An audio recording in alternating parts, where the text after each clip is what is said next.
2 games have expired already in this exciting Big Leaf Invitational here on President's Day. And now we're going to have a round robin format with 3 games for the 6th grade boys. There will be a green team, a light blue team, and then the regular blue team. There will be 4 quarters in all of these that are 8 minutes long. Yeah, this is going to be an interesting format. It's not, I guess, no more interesting than the 4th grade game we just played with nine quarters or 9 different periods. Are they innings at that point? Yeah, so the 6th grade game, we've got 3 6th grade teams. They'll play some miniature versions of games. They'll play a little round robin, so each team will play twice. We're going to start out with, I believe, the green and the royal blue. This is the 2018 Big Leaf Basketball Elementary Showcase presented by Great Lakes Growers and a host of other sponsors, which we'll mention throughout the broadcast.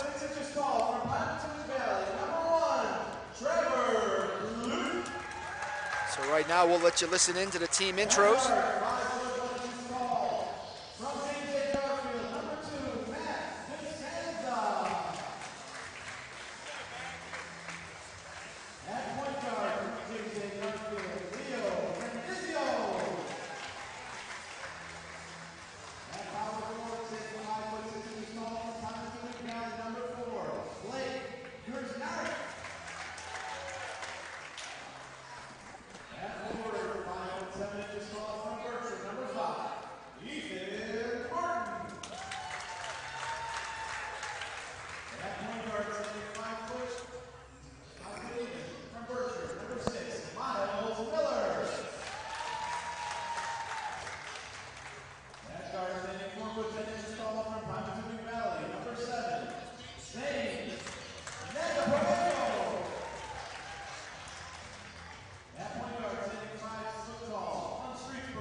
Guard at 4 foot 10 inches tall from Field High School, number 7, Gavin Ogden. At forward, 5 foot 3 inches tall from Cardinal, number 8, Jackson Peruski. At forward, 5 foot 7 inches tall from Berkshire, number 9, J.R. Ritchie. And finally, at point guard, 5 foot 5 inches tall from Cardinal, number 10, Logan Streeter. Now for the Lake Blue team. Shooting guard at 4 foot 10 inches tall from Mark JFK, number 1, Nico Cervero. At shooting guard, standing 4 foot 10 inches to 11 inches tall from Grand Valley, number 3, Jason Bay. At small forward, 5 foot 2 inches tall from Grand Valley, number 4, Justin Hagan. At guard, 5 foot 3 inches tall from Lakey, number 5, Thorsten Park. At point guard, 4 foot 11 inches tall from Grand Valley, number 6, Landon Ass.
After that performance of the national anthem, we are back in the first game to get underway. Should be between the green team and the blue team of the 6th grade boys.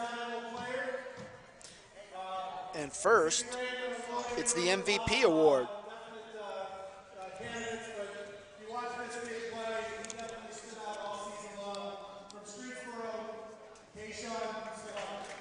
Kayshawn Scholark from Streetsboro is the Big Leaf Basketball 6th grade MVP. From Streetsboro, he's 5'8" tall. He plays guard. His favorite player, a guard formerly of the Cavaliers, Kyrie Irving. He is a Cavs fan, and his favorite sport is football. So keep an eye on number 9 during this round-robin 6th grade event. And his little brother looks like he wants to join in on the fun.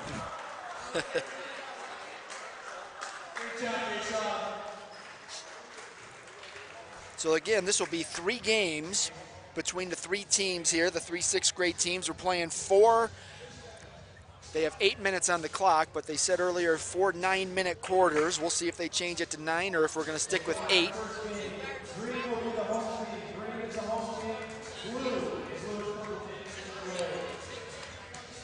We're getting ready for tip-off here. So we've got the green versus the blue. And then we will have the light blue will step in against one of these 2 teams. And Kayshawn Scholark looks as though he will be starting. Good call by the coach there. Right. You don't sit the MVP. Purple, or blue rather, wins the tip-off. That was Alex Carter on the tip. Now Jack Hastings has the ball. It's deflected by DeSanza. DeSanza gets it up to Kayshawn. Kayshawn puts the ball up and it rims out, but he gets his own rebound before it gets stolen by a host of blue team players and is ultimately controlled by Logan Strever.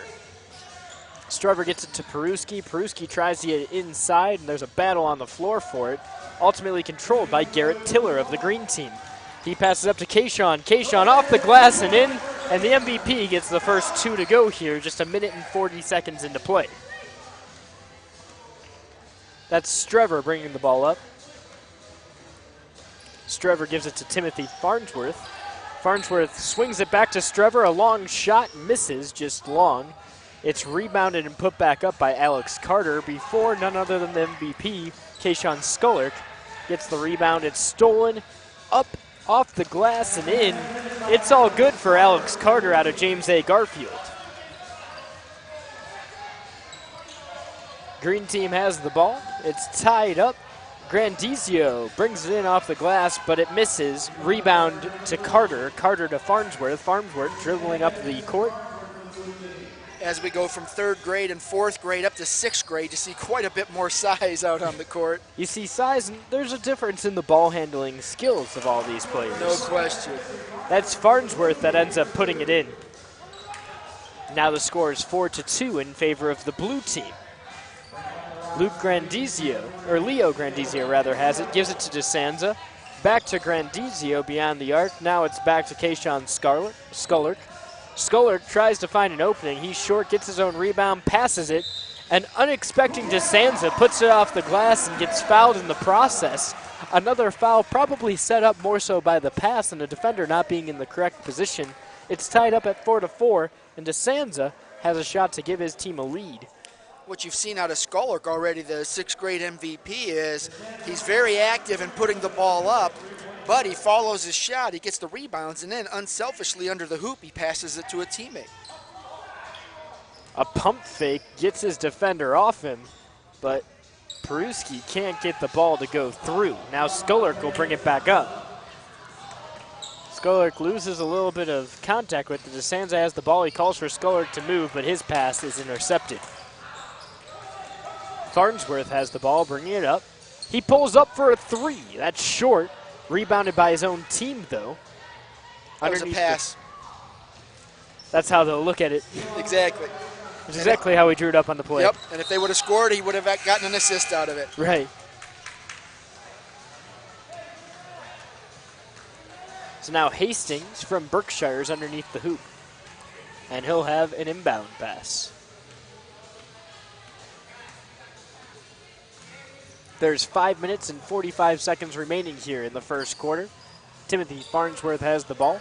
Tries to get under the hoop, shots up, but doesn't go in. Carter puts it back up and gets fouled. He'll shoot 2 at the line. Carter's 5'7". He's the center of this team from James A. Garfield. His favorite player is Jeff Green, and his favorite sport's baseball. Carter puts it up and he's just short. There's a name you don't see every day, Jeff Green, a guy who rotates from starting and being on the bench, but primarily comes off the bench. Came over in that trade from Kyrie Irving. Second shot goes in, and now we're all tied up at 5. You're just a wealth of knowledge, John. I try my best. Green was one of the more active people for Boston after getting drafted initially. Now under the hoop. Up and getting fouled is Ethan Martin from Berkshire. You're seeing a lot more Berkshire guys as you get older. You didn't see a lot of them on that 3rd grade roster, but now you're starting to see them here in 5th grade, or 6th grade rather.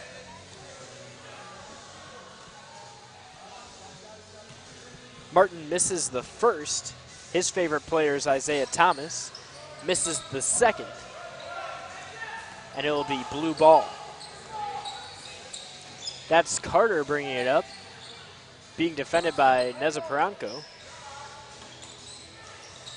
Now it's back to Farnsworth underneath the hoop. He gets it out to Peruski. Peruski puts it up off the glass, can't get it. Rebound goes the way of Strever. Strever passes it, and Carter gets it to go. You're seeing a lot better spot-up shooting. A lot of times when they're younger in 3rd grade and 4th grade, you're noticing that they have to take a dribble or two to kind of establish a rhythm to make the shot. Here they're able to just receive it and put it right back up and have the same release. And that's that physical maturity. A couple of years makes a big difference at the youth level. That's Ethan Martin. He gets it to whirl around the world and go in. Scores all tied up at 7 now. I want to give a big shout out to Cardinal Athletic Director Jimmy Soltis and his crew for getting everything ready for this event today. Hawking heaved it from deep, but couldn't get that one to land in the hoop. Now it'll be green ball, 3:20 remaining here in the first period.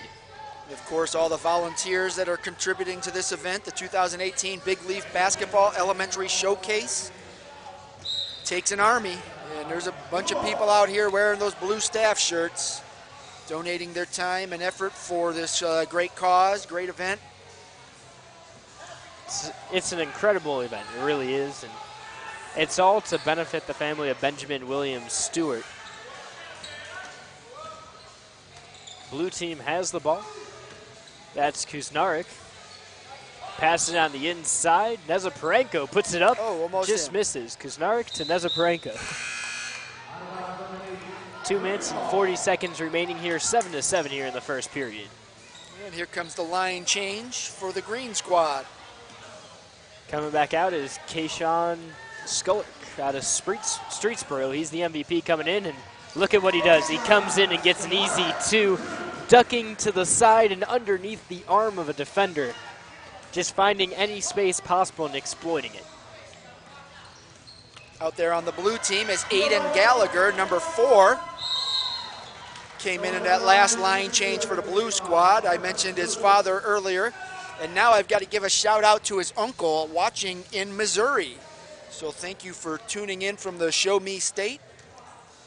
Tuning in to watch your nephews play on this glorious President's Day morning. It's quite a digital journey to make. It is. That's Trevor Clute at the line. He missed his first shot. His favorite team's the Timberwolves, and it might be because his favorite player, former Chicago Bull Jimmy Butler. He doesn't play guard, though. He's the center at 5'6" from Pymatuming Valley. Rebound goes Skuller's way, and he gets another 2. Comes in, gets 4. He's got 6 of the 11 for this green team that leads 11-7 with 1:25 remaining. And now he gets a steal. He has the opportunity to go coast to coast. He gathers off 2 feet and gets it to roll in. Make that 8 of 13. He's outscoring the blue team by himself right now. Skullick on quite a run. That's Gallagher with the ball, gets it to Del Toro. Back to Gallagher. Good ball movement here for Gavin Hawken in the corner. He chucked it off Gallagher's shoe, but was able to recover. Gallagher has it. They need to get it out of that corner. Geddes now regathers it from the other side. They completed the swing, and Geddes will shoot it up, but he's just short. Green ball with 40 seconds remaining. Leo Grandizio will bring it up. Grandizio gets the pick from Skullick, tries to get him on the roll, but that pass was intercepted. Good defense sticking with the ball on that one. 20 seconds remaining here in this first period. Shots up and doesn't really go far at all, but the hands were straight up on defense, so there was no foul. That's Strever throwing the shot up. It's rebounded. Another one goes up, and that finally goes in.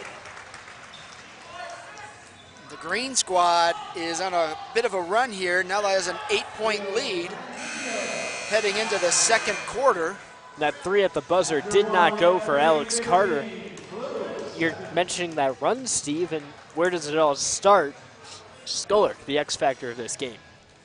He's the MVP for a reason.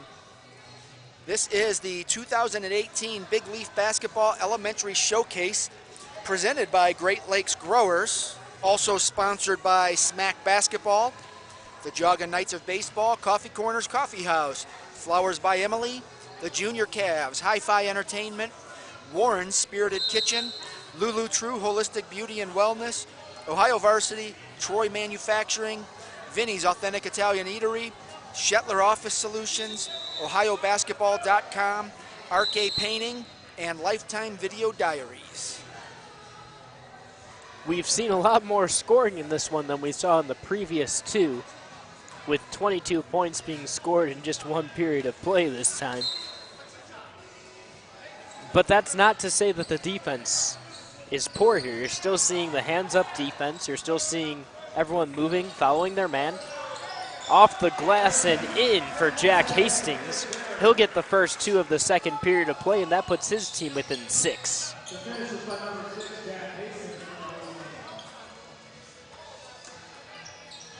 Bounce pass on the inside is intercepted. The blue team's going to slow it down here through the hands of Strever. Strever tries to put it up, and it goes off the glass and the rim. He'll have an opportunity for 2 at the free throw line, though. Strever's from Cardinal, 5'5". Point guard who likes LeBron James and the Cavaliers, but again, the favorite sport is baseball. You're seeing a little bit of coaching going on the sideline here from the assistant coach for the green team. He's talking about why that was a foul and how to play it differently so you don't get called for the foul in the future.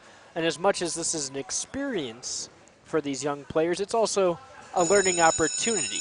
Yes, and that's good coaching at this level. You have to explain what they did, why they did it, and what they should have done. There's 7 minutes and 35 seconds remaining here in the second period. All too often, and not in a all-star type of event, but in a regular season game, all too often you'll see coaches, don't foul, or why'd you do that, instead of explaining what the player did and explaining the proper way to do that. So that's great coaching, especially when you consider it's an all-star type of event. And at this level, they may know the rule, but they may not be in complete realization that they broke that rule because they're not 100% aware of what their body's doing when they're jumping through the air. Exactly. Green team will retain possession here. Always nice to get that coaching every chance you get to correct your own mistakes. That's Jack Pinko who gets it to the outside. Shots up and in. What a move. Nice little floater to get that ball to go in. That was Miles Miller out of Berkshire. High rebound from Gallagher. He pokes it towards, I believe that's Carter, before he misses, and the green team gets the opportunity. Hands up from Gallagher, forces it back out to Nezaparenko, who puts it up and in. The young man out of Pymatuning Valley has definitely had a good impact for his team, as now the rest of the green squad's ready to come back in. It is fun to watch this level because their skill level is so much higher than what you see in the third and fourth grades in the earlier games. And they're starting to be able to do a lot of those crossover dribbles and spinning layups and those fancy moves that they see on TV. That was Alex Carter who made the last one before the line change comes in. Now Skollerk is bringing up the ball for the green team. Skollerk gets a high pass up. Textbook off the glass and a roll-in for the green team. Skollerk on the assist, Clute on the shot. Skollerk gets all up over high. The place. Crazy vertical on that. Now he'll bring it up. Nice little pass again to Clute, but he couldn't find Clute. Skollerk has such a long stride, too. He covers the court in like 5 steps. Shots up from Hastings. That dribbles out. And Skollerk will bounce it over to his pal over there on the edge. That's Leo Grandizio. Ball goes out of bounds. It will be blue ball with just 5 minutes remaining here in the second period. The score 21-13 in favor of the green team.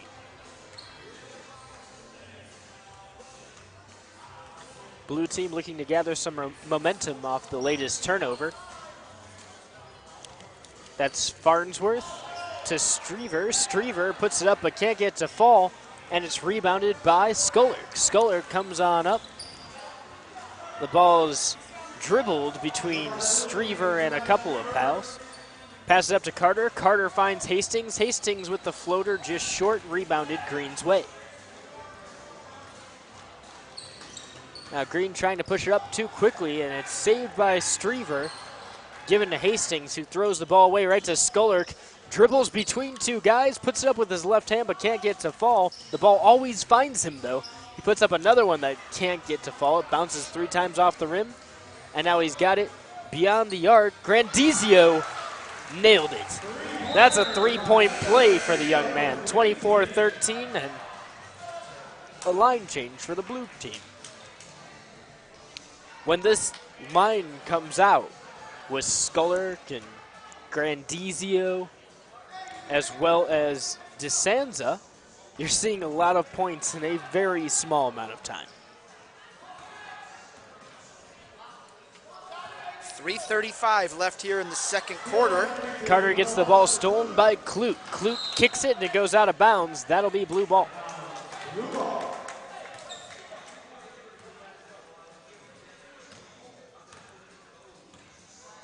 So now Purple's bringing it back up. That's Geddes trying to get it up, but he could not get it in. So Skollerk goes back to work, driving quickly off the glass and finishing with the left hand. Geddes has it again. Bounces it. Ricky ends up passing it back out to Del Toro. Now Geddes for three. Can't get it to fall. Rebound goes the way of Clute. Substitutions will come in. So Clute gets the rebound for his team and goes off the court. The blue team having some trouble finishing possessions. The green team, not so much. I think a lot of that has to do with Sculler giving open opportunities to his teammates. Miles Miller dribbles in and finishes, but Sculler leaves the court. Miles Miller creates the space for himself to go coast to coast from half court. Yeah, that lane just opened up for him to drive right down the middle. I think he even was a little bit surprised. Right. That's Aiden Gallagher. Puts it up off the glass a little too hard, though. Ricky passes it back out. That's Hawken. Sizing up his man and passing it back out. There's Gallagher again from beyond the arc. And now they're starting to drive inside. That's Hawken. Back out to Gallagher. He pumps, goes in, passes it back out. You see a three-man triangle offense developing here. Shots up from Ricky. He couldn't get it to fall, though, as he tumbles to the ground. 1:30 remaining here in this second period. Shots up and long off the head of Gallagher and into the hands of Ricky. Well, that's not Ricky. I apologize. That's Geddes. He couldn't get to fall in transition, though.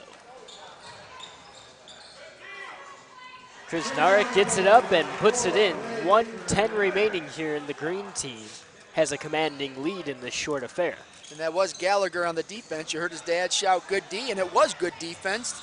The offensive player was just able to get that shot up and over the arms of Aiden Gallagher and into the hoop.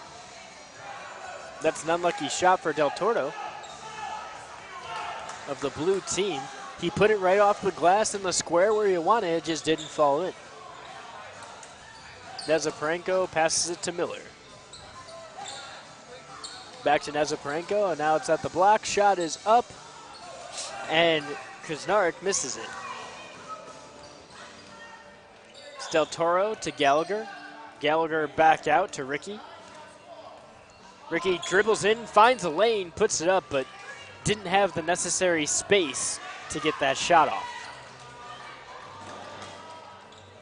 Shots up and long from Peruski. That's Krasnarek. Rebound goes the way of Ricky. 3 seconds remaining. 2, 1. Shots up from Gallagher. Does not go in. So after 2 quarters of play, the score is 13-30 in favor of the green team, which now has a commanding lead. And I wonder, going into the second half of this game, if you're going to see the green team start to play their secondary guys a little bit more so they're rested for the later games in this round robin. Well, it's going to be interesting to see because 2 of these teams are going to play back-to-back. So how much energy are they going to have, especially early in that first quarter and second quarter? And then when you look at that third and fourth quarter, after they played 7 and 8 quarters of basketball, how much energy will they have? So is it going to be an advantage to play in the first and the third game, or is it better to play first and second? We're going to find out. And you have 2 different schools of thought here. When you're playing back-to-back games, it's tough for you because you just don't have as much energy. But if you have to sit between, those lactic acids start to build up and then your muscles are sore. Even at this age, you can get soreness. Yeah, that's the good thing is they're young and, you know, they're used to playing all day, so hopefully it won't be too much of a factor. Not quite when some of the older guys like us get on the court and then you're not able to move for 2 Yeah, I have to play like in 1 minute spurts. Minute on, like 15 minutes off. And then I give you another minute. So we're starting the second half here, 9 minutes on the clock. 30-13 here in the third quarter. This is the third game here of the Big Leaf Invitational. Those certainly are quick half times.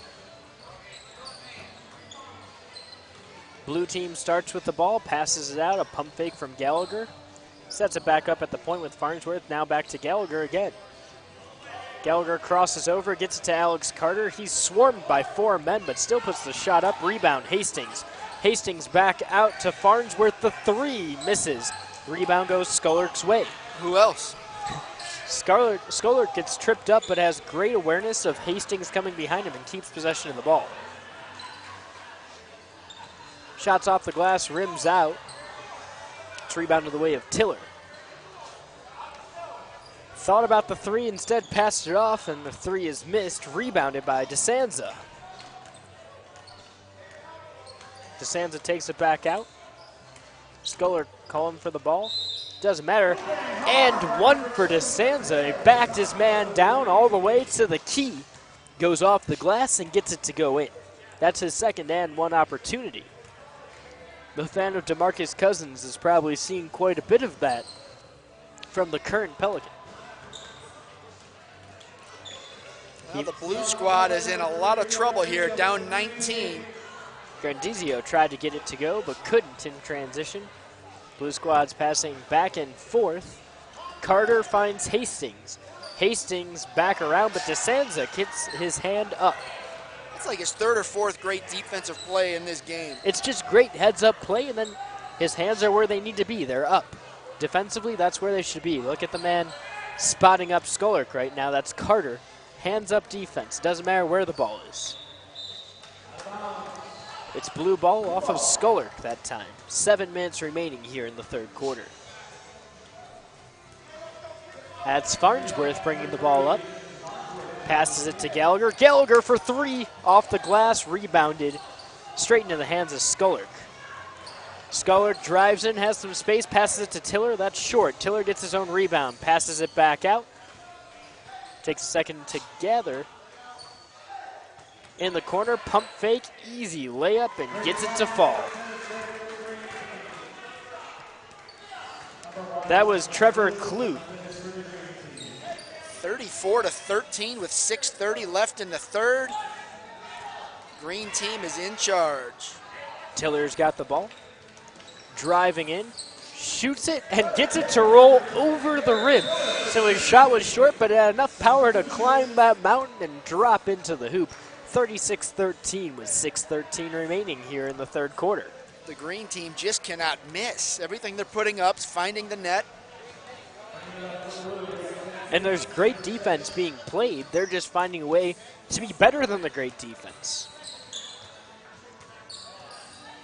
That's Carter in the corner spinning around. Yeah, you've mentioned that defense. Everything the blue team is putting up is contested.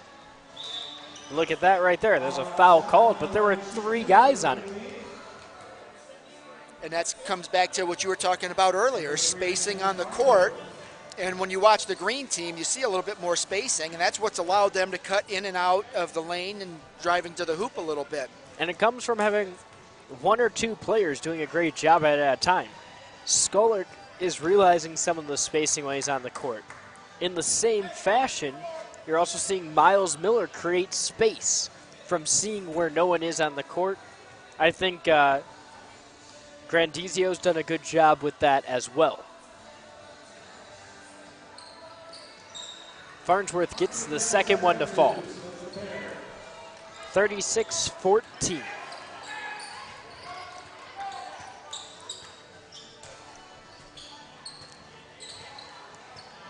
Picks up the dribble, takes the shot, but Miller couldn't get it to fall. So Carter with the shot in traffic. He'll get 2 shots at the line, and maybe this is the way that this blue team finds some offense. Maybe it's too late for this game, but in time for the second game, just getting a couple of free throws to kind of establish a rhythm. Yeah, well, he definitely took that one up strong, got the foul. Now he just needs to convert a couple of free throws and generate a little bit of momentum to carry this blue team through the rest of this game. And Carter got one. He's looking for his second.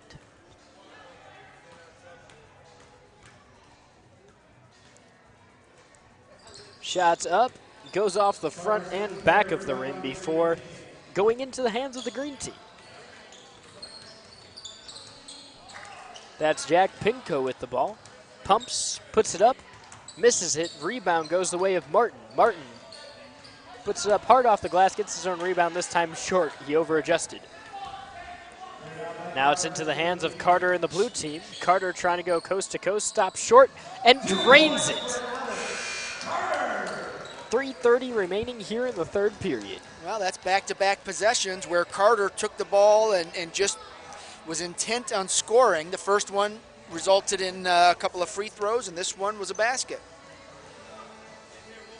And if that's what it takes, a one-man takeover, that's what it takes. Yeah, he was definitely a man on a mission. Sometimes you need one person to step up, and eventually it opens up other people. Although it makes it difficult when guys like Blake Kusnarek go out there and just drain shots from about 10 feet out like that. And now the blue team has to work on their comeback with Scholark back on the court, and he just makes everything a little bit more difficult. Right. A three is heaved, but it's not going to be converted. That will be green ball. Interesting way to go over the chairs from Garrett Tiller there. That's Grandizio with the headband bringing it up. Ooh, Grandizio with a dirty crossover. Gives it to DeSanzo, and DeSanzo does a good job of finding that spot where he needs to be, close to the hoop, and just taking these little dump passes or getting a rebound and converting them for points. He's having a solid game, just both ends of the court. Obviously, we talked a little bit earlier about his defensive effort, and there you saw him get the bucket. He's quietly got 7 or 8 points. There's 2 minutes remaining here in this third quarter of play. A spot up three is just short. Rebounded by Strever. Strever passes it in. Ricky doesn't want it, passes it back to Strever, who misses it. Scholark bodies up, boxes out, and gets his rebound. Scholark finds some space, puts it up with his left hand again. 42-19. He has some moves. Streetsboro High School is going to have themselves a player in a couple of years. I guess 3 years. He's in 6th grade. He's already developing very well. What do they list him at height-wise? 5'? They're listing him at 5'8". 5'8" already at 6th grade. He's already nearing guard height at the high school level. I wonder if he'll play the 2 or 3 as he continues to grow. In high school, 6'3" could be a very big shooting guard. All depends on the size of your school. Strever is short on that one, but gets his own rebound, passes it back to Geddes. Geddes for 3. Just off the mark. Rebounded by the green team, and Scholark will bring it up with 25 seconds remaining. Scholark cuts through, up with the left hand, and misses it. Not all of them are going to go in. 15, 14. Shots up off the glass short, rebounded again short, rebounded by Green. Scholark has 9 seconds left. Keeping his head up, he passes it. The little dump goes up and in for Garrett Tiller. 5'8" to 4'10". Gets the final points of this third quarter. 44-19 is the score. Scholark definitely showcasing his skills today at the 2018 Big Leaf Basketball Elementary Showcase, presented by Great Lakes Growers and sponsored by a host of others, which we'll name here shortly. 44-19. The blue team has a lot of work to do if they hope to claw their way back into this game, which doesn't seem likely, but you do want to end this game on a positive note so that you have some momentum going into the second game so that you can try and finish this event 1-1 as opposed to 0-2. And 1-1 is still good enough in this type of a showcase to walk away proud. And then what you hope is that the green team would fall to the light blue team and everybody ends up 1-1 and you end up in first place. Exactly. And everyone walks home with gold medals. Right. But yeah, there's just too much Scholark out there. He's just changed the game. And then DeSanzo also has had a solid game on both ends of the court. tipping balls, pulling down rebounds, getting some layups. Yeah, Destanza is perfecting the role of a 3 or a 4 option that we were talking about earlier, that these young systems need to develop, because he knows he's not going to be the Skullark of this team. So he's looking for open opportunities, he's looking to get rebounds, and he's putting up a fight on defense. Well, you know, I can't tell you how many times I've talked to high school coaches this year, and they always tell me that the key to their success has been that everybody knows their role and they embrace their role. So you may be a starter, but your role may not be the shooter. Your role may be to go out, box out, pull down rebounds, and when you do your job, everybody else is better at theirs, and that's how a team finds success. And once you get into a team situation where everybody does their job, you're going to have more wins than you are losses. And then the opposite is true when you have people that play a little bit more selfishly and they worry about scoring. They're not distributing the ball or chasing down loose balls on defense the way they're expected to. And in my opinion, you can be the 3rd or 4th option on a team and still be the best player because of the way you embrace your role. Exactly. Especially at this level. Shot from Ethan Miller is missed and rebounded by Timothy Farnsworth from the blue team. Timothy finds Hastings. Hastings stuck in the post, so he kicks it out to Peruski, who misses his shot, and that seems to be the story for this blue team. The execution is there, but the finishing touch is not. And that's the hard part, is getting shots to fall, especially at this level where you're shooting a long three-pointer and you don't quite have enough strength to get it there on a consistent basis. But you see what Carter's doing here. He's getting close to the hoop on all these opportunities, and he's forcing contact, which now earns him his 3rd trip to the line in the last maybe 4 minutes of regulation play. Exactly, and a lot of high school coaches, the buzzword seems to be pass up a good shot for a great shot. Instead of giving a pass to a kid standing behind the three-point line wide open, that's a good shot, but a great shot is penetrating to the hoop and getting the close basket. One of my coaches a long time ago said, don't be afraid to get rid of the good to gain the great. Exactly. Shots up and missed, but a foul is called, which should send Ethan Martin out of Berkshire to the free throw line. It's almost funny how every year there seems to be that catchphrase that coaches will repeat. So they must go to the coaches' clinics, hear a speaker, and then that phrase sticks with them. And then so when I interview them post-game, they're repeating those buzzwords. It's almost every coach. Well, it's like the athletes go in, everyone, whether you're in cross country or football, you go into this room and you watch a video about how concussions are dangerous. Again, cross country or football, you'll go in for that. And the golfers will watch it too. And then you leave that and everyone talks about, it's concussion season, you got to do rice. Everyone knows those code words, those buzzwords afterwards. Green team has the ball, just under 6 minutes left. A 1-foot gather and throw from Blake Kazarek before it's ultimately turned over by the green team. Well, the success for the green team has started with Skullark, but you watch the way that they play under the hoop. On defense, everybody's going up for the loose ball. On offense, everybody's distributing. You're seeing that extra pass going from a good shot to a great shot. So this is Farnsworth bringing it up, trying to emulate this green team. Carter back out. This time it's Gallagher for 3, misses it. And that's where you might say that might not have been the shot you wanted to take. If you make 2 or 3 extra passes, you might get that shot. And I think that's the difference between these two teams here right now.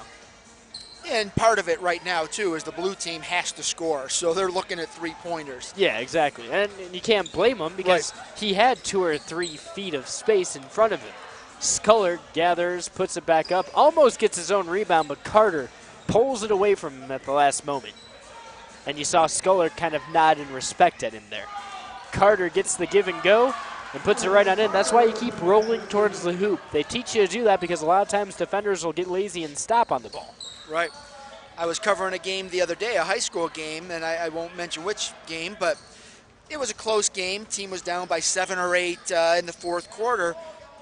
5-6 minutes left, so you really didn't have to panic, but they started to rush shots. They were taking quick three-pointers with nobody under the basket for a rebound.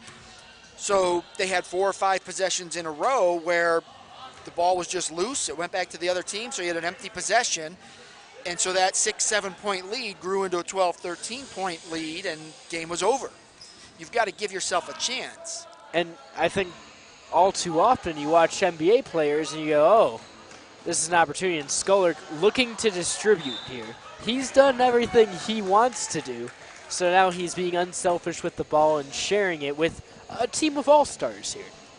But all too often you watch NBA players and you go, oh, they're making threes. That's what they're doing to catch up. And 2 points is good enough in high school to start clawing your way back in and to change the tide of the momentum. Right. It's the blue team from the corner all the way in. You don't typically expect a small guy like Del Toro to do that, but he did there. Skolak gathers, this time with the right hand. We've seen the left quite a bit. Now we're starting to see the right. He has the full arsenal, and that's why he's now the he's MVP. Just showing off. Right. 49-25, Del Toro trying to get in. He gets hacked by Leo Grandizio, and he'll get to the line with 2:56 remaining here in the fourth and final quarter of this first game. Talk about Skolak just showing off now. If I had it, I would too. That's why you're here. Showcase those skills, young man. It's an all-star game. That's 3/4 of the fun, right? Oh, yeah, he is a good player. Fun to watch. And like you said, Streetsboro. Look out for him because you're going to start hearing that name in a couple of years. But the great part about it is how many times did you see him come down where he had an open layup and he passed it off to a teammate? That's the type of unselfishness you're looking for. Again, especially in an all-star event. Right. Now, if your team's down 2 and you're not in an all-star event, I don't think you expect him to go pass first when he has the wide open layup with his ability. Take the shot. And I think he's demonstrated he's got that basketball IQ that he knows the difference. That was Blake Kuznarik on the make there.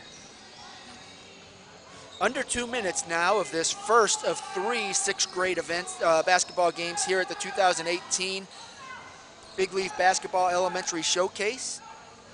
The green team working very well. They've eclipsed the 50-point mark here in the fourth quarter. Another shot up and in. Kuznarik making it work.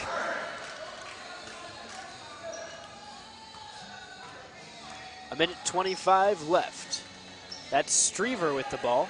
He's getting double teamed, means someone's open. And they're going to call a foul on Green with 1:10 remaining. Bounce pass, eventually gets out to Del Tordo, who puts it up and in. We've seen Del Tordo drive quite a bit. It's nice to see him show off the range now. That's Pinco with the ball. Gets deflected. Now coming the opposite way is Del Tordo. Del Tordo coast to coast. There's a little bit of a run for the blue team. We talked about trying to end the game with some momentum. Some positive feelings take you into that next game. Pinco manning point again. And Del Tordo with another steal. All the way in the passing lanes. He has 7 in a row. How about that? 53-33 after a little outburst from Del Tordo. Yeah, they're not going to be happy with the scoreboard at the end of the game, but they're going to have a lot of momentum to carry them into that second one, a little bit more confidence. Shots up from just beyond the arc and short from Miles Miller. 1 second remaining, a half-court heave almost goes in. Incredible. 53-33, the blue team falls to the green team. And now the light blue team will come on out into the mix. And stay with us, folks. We are not going to close out this broadcast. We are staying in this one through the duration of this sixth grade round robin. And the green team, which won the first game, will be playing in the second game. So now we're going to see how fatigue really factors them because this light blue team is fresh. Well, you saw down the stretch there, the blue team scored, 9 straight points? So you've got, the green team had a lot of momentum early. Can they pick back up where they left off? Now, when you look at the light blue team, you see one glaring difference. The light blue team is lacking size. They are, but they do have number 6, Landon Mast, who last year, as a 5th grader, finished in first or second in the 3-point shooting contest. I do remember. So it should be interesting to see if Logan can take over in gameplay as he did during the 3-point shooting skills competition last year.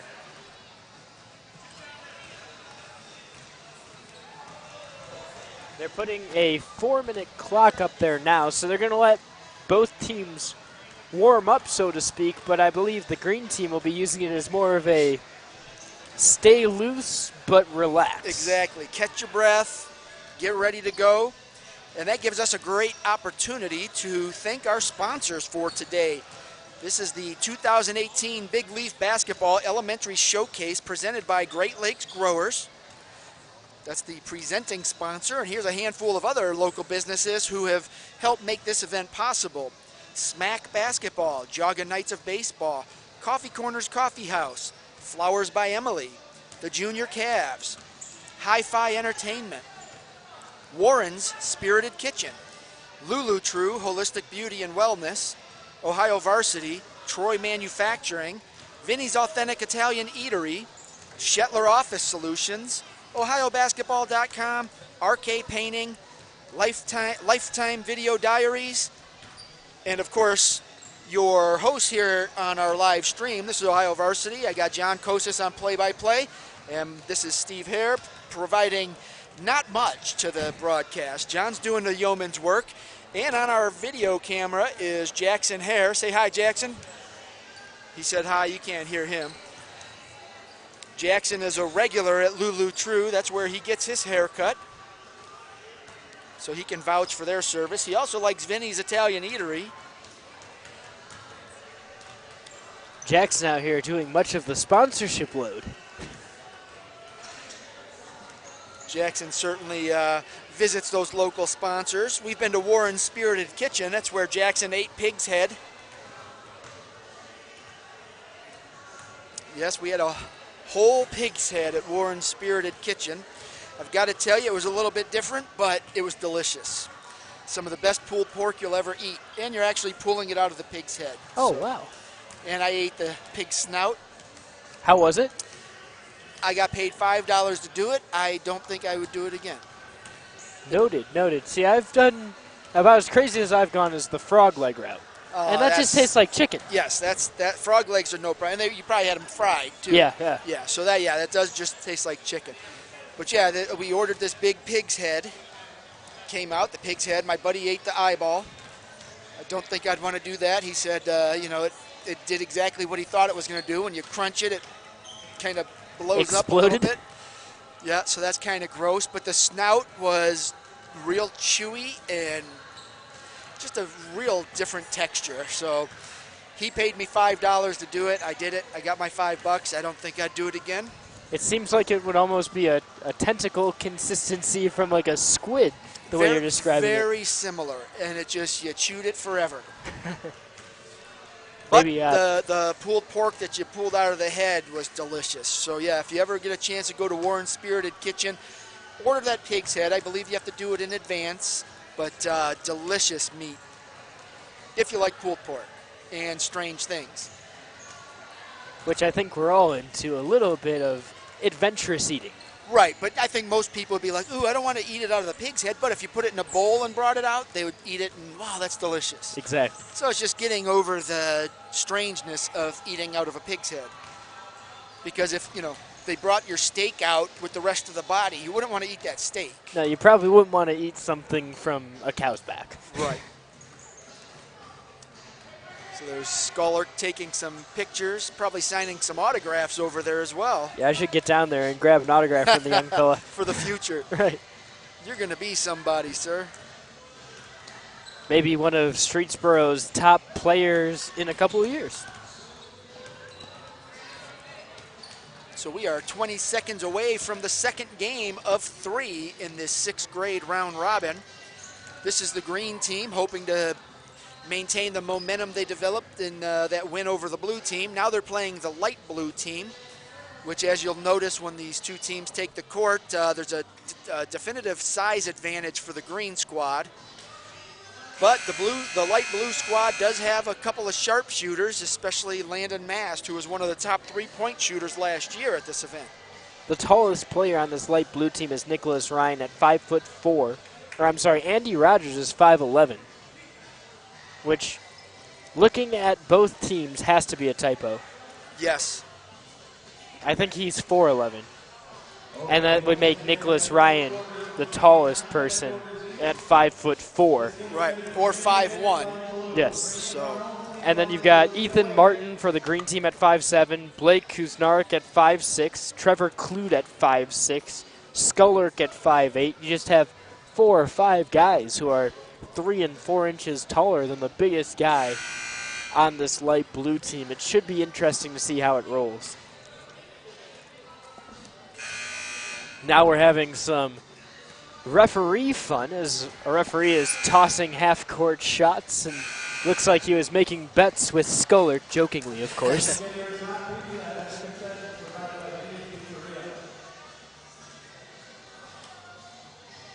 Almost to the halfway point of this 2018 Big Leaf Basketball Elementary Showcase here on President's Day at Cardinal High School. After this round robin, we'll take a break as the teams go into their knockout competition. And if I remember correctly, last year it was a blast to watch the knockout competition. It was.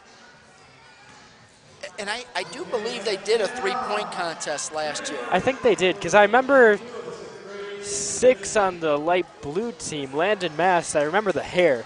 Right. Him doing really well. And he has an unorthodox shot, but he made it work. Very quickly, the green team getting into the spirit of rebounding, and they get the first 2 again. So that was Clute getting back in on the action once again. Underneath the hoop and saving it, but right into the hands of Clute was Andy Rogers. Clute passes it back out. Now we have Skullerk. Skullerk into Clute again. Clute spins, puts it off the glass, misses, gets his own rebound, puts it back up, misses. Takes 3 light blue players to get the rebound. If you're keeping track, that's 5 rebounds for the green team in 3 possessions. Nico Chimera ends up getting the tying point. That's Nico Simonero, I apologize there, from Warren JFK. No rebound necessary on that shot. It's always nice when it goes in off the first attempt. Rebound again to Green. Green 7 gets the rebounds. rebound again. These are all offensive rebounds before Skullerk gets that to go in. 4-2 is the score. 7:40 remaining here in the first quarter of play. Well, we knew size was going to be an issue for the light blue squad. But if you can do that, you can hang around. And Nicholas Ryan puts this light blue team up 5-4. And this is the first time the green team has trailed. Now we're seeing Skullerk try to take over, and he ends up getting stuffed up there. No offensive rebound for the light green team. And that was the first rebound for the light blue. That's Mast controlling the ball. He shoots a 3, almost gets it to go, rebounded by Stanky. Oh, look at him fight for that rebound. Gets another one. Stanky gets it to go in, 4-7. Fighting for that offensive rebound, and it pays off. Grandizio gets it over to Clute. DeSanza puts it up, misses. Clute gets his rebound, bounced it to DeSanza, and DeSanza, because Clute had to be covered by 3 light blue players, has a wide open shot, and he gets 2. Mast again from the top of the key, and the green team's going to learn quickly. They're going to have to cover him. He's 0 for 2 from that range, but we know he can hit that shot. Skullerk ends up giving it over to Grandizio. Back to Skullerk for 3. He can't get that to fall, but Clute gets the rebound, kicks it back out to Tiller, who misses. Grandizio gets the long rebound before shooting up a three. Clute, a short rebound, tries to put it back up. It's blocked. Now he's being swarmed by different defenders. Mast has the ball, keeps his head up, passes it across. And now it's back out. So Aiden Stanky bounce passes it. It's stolen by Clute. Clute gets it stolen back, and Stanky puts it up and just misses. Rebound goes Green's way. Going to have a special guest join us after that basket by the Green squad makes the score 8-7. We've got Craig Martin, a coach in the Berkshire Youth Program and also one of the sponsors, Flowers by Emily. Craig, thanks for joining us. First off, just talk about being a part of this event, both as a coach and a sponsor. Oh, it's from a coaching standpoint and being involved at any level, it's just fun watching these kids compete against each other and with each other after a season that they've been playing hard against each other. It's fun to watch, and it's for a great cause, so everybody's got a big smile on their face, and it's good. From the sponsor perspective, what makes you want to be a part of this event? Well, we're located in Middlefield, so it's home, and just naturally you'd want to be a part of something that's going for such a good cause, and it's an uplifting event, so it's just good. Big Leaf basketball has been around since 2015, quickly growing, adding teams around the area. How has that impacted the Berkshire Youth Program? It's allowed them to get out and see what other competitions there versus the Middlefield Rec is good and has a good purpose, but it doesn't give you a true evaluation of your kids where they're at. So I think it just allows the kids in Burton School District to see what they're up against as they get older and grow. And hopefully it teaches them what they need to work on in the summertime. It's that old adage, you want to be the best, you have to beat the best, so that you play better competition, You have to raise your own level of play. And now I believe your son's out here playing as well, right? He is. Someday he'll grow into those feet, I assume. So. Yeah, what size shoe is he wearing? He's in a 12. Oh, so my gosh. Yeah. Now you just need him to eat for a size 12 shoe. Yeah, that's he's getting there. We'll see. How's he like the game? How's he developing that mentality of playing basketball? Well, he's developing, so he hasn't been super aggressive, and this is the first year that he's starting to understand that basketball is a contact sport, and you kind of need to get in there and mix it up. So it's fun to watch all these kids get better as they get older. Yeah, we were talking about it last year. We saw a lot of these kids, when they were in 5th grade and 4th grade, now they're moving up, and just seeing the development that we've seen in just 1 year out of a lot of these guys, it's great. And, and it's not just physical, it's mental too. They see the court and they understand where the other guy's going, and it's cool to see. Yeah, and for your son, he's on the team with Skolork, the MVP. When you see the things he does on the court, you start to see that and say, oh, I could try that. I could do some of that too. And so everybody, again, they raise their level of play. It's great. Yeah, no, it is. And the MVP, he is very good with the ball, and he gets up and down the court in a hurry. We were talking, it's like five steps, and he's from one side to the other. And he was on the team in our conference that we played against this year. I'd much rather watch him from here than the coach's coaching box. Against them, right. I don't blame you. But, Craig, I appreciate you joining us. I'll let you get back to being a spectator, and good luck with the rest of the season and with your business in Middlefield. Emily, Flowers by Emily. Okay, thanks for having me. Thank you. All right, so we've got a 15-13 score. The green is leading the light blue with 1:45 left in the first quarter.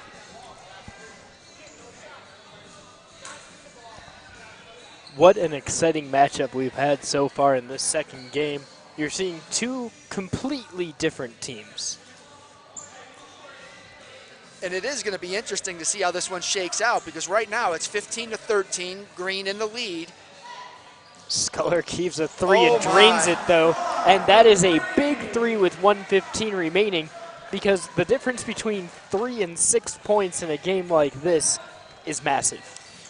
We're going to have to watch the fatigue factor as we talked. And again, they're sixth graders. They're not going to just run out of gas, but running up and down the court becomes a little bit more difficult. So that's where, if the Green can build an early lead, it'll certainly help. That's Skolek. And having a Skolek on your team, is the ace in the hole. And I think that means a lot in this game for the Green team. But for the light blue team, it means a lot too, because I don't think there's quite a force like Skolek on that regular blue team. No. Mast is playing point now.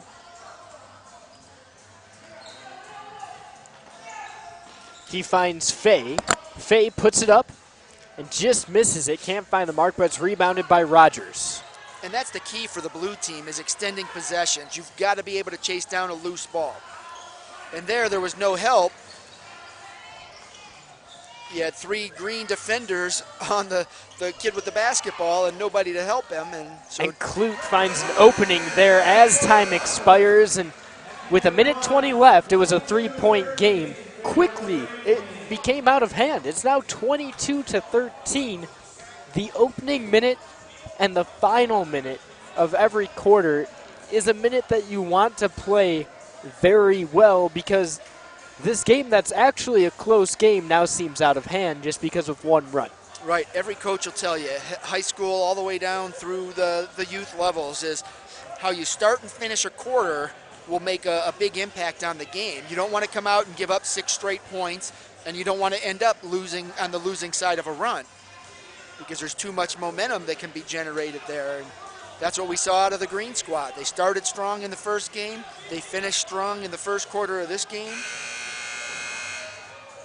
And so now you start to build that 7, 9, 11-point lead. It's tough to come back, especially when the blue team's going to be struggling throughout the game just to pull down those rebounds and get those extra scoring opportunities. Right, you watch the blue team come back out, and their biggest guy is no longer on the court.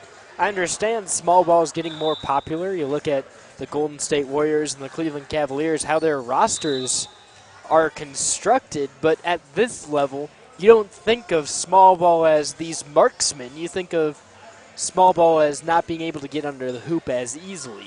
Size means so much more when you're still developing than at the bigger levels. And the Green team will start with the ball, and they have an opportunity to get a double-digit lead from this. Zarniak was fouled. Kuznarik will be at the line. Kuznarik, 5'6", out of Pymatuning Valley. Power forward. He likes Russell Westbrook and the Thunder. And now it's light blue ball. That's Aiden Stanky. Almost gets it to fall. The rebound goes the way of Zane Nezaparanko.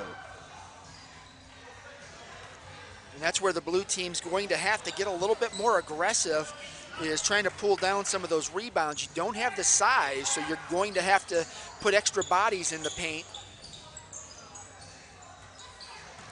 Get the hands up, deflect the ball, do whatever you have to do to try and pull down one of those boards. Look at Mast. Mast looked like he was in 3rd or 4th grade trying to defend Ethan Martin on that play. Ethan Martin, 5'7", Mast, 4'11". We were just talking to Craig Martin, and he said his son is just now starting to develop that basketball IQ to take advantage, obviously, of that size advantage he has, but to be also a little bit more aggressive and getting that offensive rebound and putting it right back up. And you saw Mast was all over him. He was draped on him, doing as much as he could, but that's exactly what it was, just all he could do in that type of a disadvantage. This is where the blue team needs to be good, though. They need to make free throws. They need to do the small things right. And Simonero, almost with a little bit of swagger, ends up giving the thumbs up to the crowd after making that second free throw. Green team up by 10. Shots up and short. Simonero gets the rebound. He's keeping his head up, looking for people. Mast has a lot of space, but he's not able to get that to fall. Rebound goes the way of the light blue team, though, and they're going to reset it up from the top. So right now, that's the blue team. They picked up a defensive rebound and then an offensive, and it results in a three-pointer. So there you go. And that's from Nicholas Ryan out of Warren JFK, one of the bigger guys on this team, 5'4". Actually, the biggest guy on this team. Shots up and missed by Pinco, and now the blue team gets another opportunity. They're going to call that a foul. Stenke will go to the line, and this is how you chip away. It's an 8-point game right now. Well, they've got the score wrong, unless they didn't call that a three-pointer, but he was clearly behind the line. I have 24-17. Now they have 17, but they did not count that three-pointer. So if this is a one-point game at the end, we might have to go down there and mention it. That Nicholas Ryan got robbed of a three-pointer. He nailed a three, and they only counted it as a two. Maybe we could go down and tell him at halftime.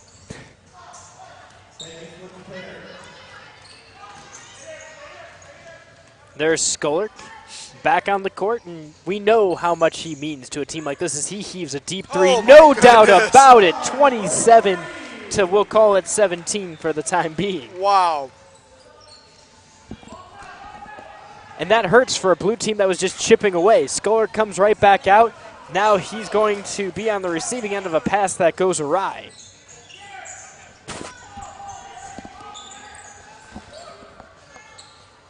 Hagan puts it up, but he's not able to get it to fall. Green ball is the result. So the official ruling was a two-pointer on that, although clearly. He was behind the line. Yeah.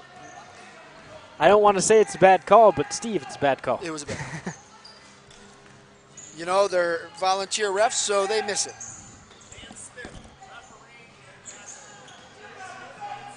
Now coming up is Seminaro. Seminaro layup, puts it in. The score 27-19. I'm going to hand the headset off for a second for another interview. And here comes the blue squad clawing its way back into the game. We'll see if they can come all the way back as the green sinks another basket to make it 29-19 again, extend that lead back to 10.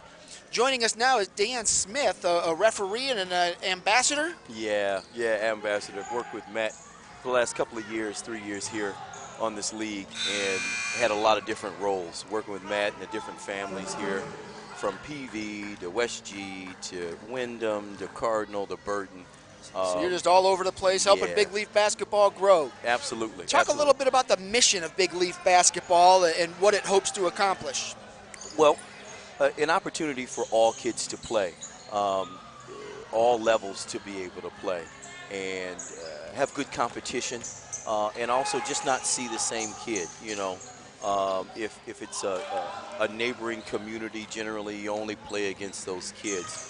But Matt goes out of his way to go get new teams to come out and have the opportunity to play and get the kids to have real good action. So your role, you're going out and working with communities, trying to develop their programs into Big Leaf? Sure, absolutely. I'm more of a West Side guy, Okay. West Side of Cleveland guy. So Matt and I work together on a lot of programs out there that we're developing. And, you know, we talk shop quite a bit. I own a facility out in Elyria and operate a facility out there in that area for youth. So, you know, we talk shop a lot. And it's really been a great situation working with Matt. What's the state of the union as far as youth basketball? Getting better? Need a lot of work? I think it's really, really improving. You know, to watch some kids 3 years ago that really couldn't make a layup to now, I'm telling them to run the offense out front, get back on defense, press, those kinds of things. Just their general basketball IQ is it really goes up. You know, and Matt is painstakingly meticulous on how he organizes it. So it's just not kids thrown out here. You know, he's got you guys here. You know, he's got music, great coaches. So he puts people around the program that care about not only basketball, but kids. Right, and I think that's the most important part. in developing the passion for basketball so that these kids stick with it, develop their skills, whether they become high school superstars or not, but it keeps them focused on positive things instead of getting involved in some of the negative aspects that a lot of kids can fall into. So that's a part of it, but also developing those skills for the kids that do want to go on and become those high school players and beyond. But yeah, it's a great thing what you guys do for the youth basketball community, and appreciate you being here with us. I'll let you get back to watching some of this great action, and we'll call the game. But appreciate you, Dan, and keep doing what you're doing. Thank you so much, guys. So we got 1:20 left in the first half. It's the green team 30. The light blue has 19. They're trying to keep themselves in this game, but another turnover back to the green squad. So that was Dan Smith, just talking about basically the state of the union with youth basketball, what Big Leaf is trying to do, and growing the program and developing skills and teaching the finer aspects of the game to keep that passion alive in kids. And that's something you need at this level. I think at this level, in a lot of CYO or rec leagues, you're not getting as much development. So to have a Big Leaf basketball there that teaches you a lot more development, to specialize your skills and to hone them, is really nice to have. And you're noticing a lot of great coaching from, and I don't know his name, but the green team head coach. Oh, yeah. He's always pulling kids aside and talking to them about what was happening on the court, and yeah, it's great. And the second his kids sit down from a substitution, he'll talk to each one of them individually and say, hey, here's something you did well, and then here's something you didn't do so well. And I think that's important because you learn more from your mistakes than you're ever going to learn from making a basket. No question. And it takes me back to what Coach Rose said earlier, is you've got to develop 6 through 10 on your bench as well. And that's where a lot of coaches fall short. They focus on how do I win the game, so that's your best player, the second best player, maybe the third best player. How do we get them the ball? But if you want to develop long-term success, you develop 1 through 10. And with 2.5 seconds remaining in the half, we still have a 9-point game, but we have 2 free throws that, in my opinion, are critical for this light blue team. Well, any chance you get an uncontested shot, you hope to make it. And that's why free throws are crucial in any game. But when you're trailing by 9 seconds to go in the first half, they're even more important. Fay missed the first, but he has an opportunity to make the second. He ends up missing both with 2 seconds left. A prayer will not go in. And the blue team trails by 9 now. We're going to go into this very brief halftime. Oh, wow, 349 viewers. Thank you for tuning in. I think it's going to be very interesting to see how the third game goes, because this light blue team is actually looking quite tired out from the physical disadvantage of playing the green team. And if I remember correctly, the regular blue team was a bigger team as well. Yes, they had some size. They just had trouble finishing possessions. They got the looks, they got the shots, they just weren't falling. Yeah, they got Carter and Ricky, who are both 5'7", and then they have Strever, who's 5'5". Right, and if I was the blue coach watching this game, going into that next game with the light blue team, I'm talking about ways to cut into the lane and get those easy layups. Take advantage of that size. And then, of course, you got to be an animal on the boards, and you just got to pull down every rebound you can to get that second opportunity. And remember, Alex Carter was doing that a lot in the second half of that first game. He was driving, getting fouled, getting hacked, and finishing at the same time. And with these smaller guys on this light blue team, I think Alex Carter has a good opportunity to continue to get and-one opportunities. Exactly, and that's what they have to, again, looking at what the light blue team's doing, you've got to take advantage of that. The green team, they've been able to kick the ball inside, outside. They're getting every shot they want. And again, it helps when you have a Skolak on your team, but he's not the only guy producing. No, he's not. And like you said, it goes from number 1 to number 10. You talk about DeSanza and the job he's done, or Clute and the job he's done. But Martin's done well as Tiller and Pinko. And Nezaparenko has had a couple of really good contributions. So the second half's beginning, and light blue will begin with the ball. There's a corner shot that's long from Isaiah Warner. Skullerk somehow finds a way to get the ball. Passes it, Clute off the glass and an easy shot. There's the spacing that you're noticing, and let's just break that down one more time. Skullerk's driving in on what we'll call the strong side. 3 guys now slide to him. Clute's wide open, but because Skullerk has his head up and notices the spacing, before he reaches the elbow, he passes it down to Clute, and he has all the time in the world to bounce it off the glass. That's heads-up play from Skullerk. Great floor spacing, and then it gets your number 2 or your number 3 option, in this case Clute, the opportunity to have the ball. And on the other end, it's answered by a 3 from the light blue team. And this is what the light blue team's going to need. They need their shooters to get hot here in the second half. Look at the spacing, though, for this green team. And Skullerk does it again with DeSanza, who's swarmed, but because he has that size advantage, he's able to keep his elbows up, he's able to keep his head up, and he has a clear path to the basket. Simonera passes it back out. You got Mast open over here, but they can't get him the ball. And a lot of that is the passing lane is clogged up. He's open, but there's no lane for him to go, and part of that's the lack of size that you have for this light blue team. I don't think there's that much of a difference in skill between these two teams. I do, however, believe that the size is just very difficult to overcome. It sure is. You can't do anything in the lane. That's Rogers who swings it over to Stanky. Stanky makes Skullerk miss and then goes up over a defender. What a play. I got to say, I am impressed by the blue squad hanging in. They've got a very definitive size disadvantage, but here they are. Skullerk, dribbling behind his back, gets another wide open look, this time for Grandizio. And now you're going to see him go up and in again. That's Clute. Trevor Clute has 4 in this half already. We're only 2 minutes and 15 seconds in. Mast passes it to the outside. Warner wasn't paying attention, but he has all the time in the world. Misses the 3. Skullerk gets the rebound underneath the hoop. He has time, slows it down, speeds it up, dices between 2 defenders and gets the ball up and in. Yeah, he's pretty good. I think he might be able to play freshman ball now. I think the Streetsboro coaches might agree with you. Mast makes a guy miss. He tries to syncopate his dribble a little bit before putting it up. And it's stolen, this time by Simonero. Simonero, the backwards layup, and 1. Count it. Well, this is a big play for the Blue if they can convert this.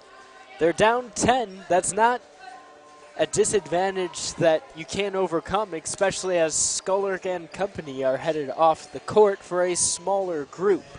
You still have some size for this green team, like Kuznarik, who's a little bit bigger, and Martin, who's a bit bigger. But this lineup overall is smaller at the guard position. Offensive rebound goes light blue's way. That was a hustle play right there. Rogers has the ball, gets it to Simonero. Mast calling for the ball, doesn't get it. A 3 is heaved and missed. Pulled down by Kuznarik. That was a good patient shot. They got the pass around. Shot just didn't fall. That happens sometimes. Then an easy layup on the other end, something you don't want to let happen as they're getting back in transition. That comes from Ethan Martin. Mast has a lot of space, misses the 3. He just hasn't been able to find his rhythm yet.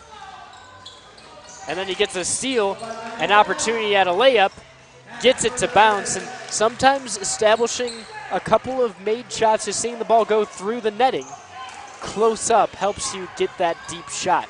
And now you're seeing the Blue defense. Simonera takes his time, gets it up, puts it in, and we're just 8 points away here with 4:40 left. In the third. Plenty of basketball to go. And now you've got to see if the green can handle all the pressure that the Blue is putting out there. They're saying no shots at travel. He never put the ball on the court. That's a good call. That was Kuznarik on the travel. Now light blue has the ball with an opportunity to make a little bit more of a dent here. Warner has it, gets it to Mast. Mast stops. Screen set by Warner. Mast puts it up. Off the move. Could not get that to fall. Rebound Kuznarik. He passes it up. The ball is being pushed up the court. Shots up and missed. Rebound Simonera. Simonera passes it up. And now Stanky, layup, does not get it to go. those are the ones you need to fall, and obviously he did his best to make it, but that's how you get back into a game. There's a foul drawn by playing on the inside. You still have the size. It's not quite as advantageous as it is with your other lineup, but you got to try and use it to your advantage here, and that's what just happened. Now that's Miles Miller who's at the free throw line, the young Berkshire player. He makes his first shot. His favorite athlete's Larry Fitzgerald, and he likes the Arizona Cardinals. As you might have guessed, football is his favorite sport. Throws another one up, that rims out. And it's rebounded by Simonera. Simonera, 4'10", but he has a lot of rebounds here in this third quarter. Passes it to Warner in the corner. Warner throws up a floater, can't get it to find the net. And tries to take a charge in transition. It's not called there, though. Got to watch the back end. And it's an easy layup that's actually blown by Ethan Martin. Now it's Warner coming in. He didn't take any dribbles, but he absorbed a lot of contact. They're going to give him 2 opportunities at the stripe. Oh, they just called him for traveling. No? Yeah, traveling. Travel is the call, so. It looks like it could have gone either way. This time it went the route of traveling, which is probably a good call after Kuznarik got called for it on the other end.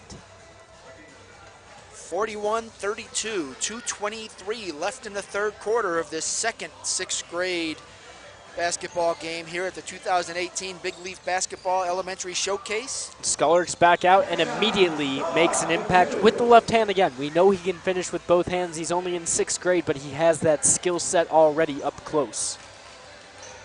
It's 43-32.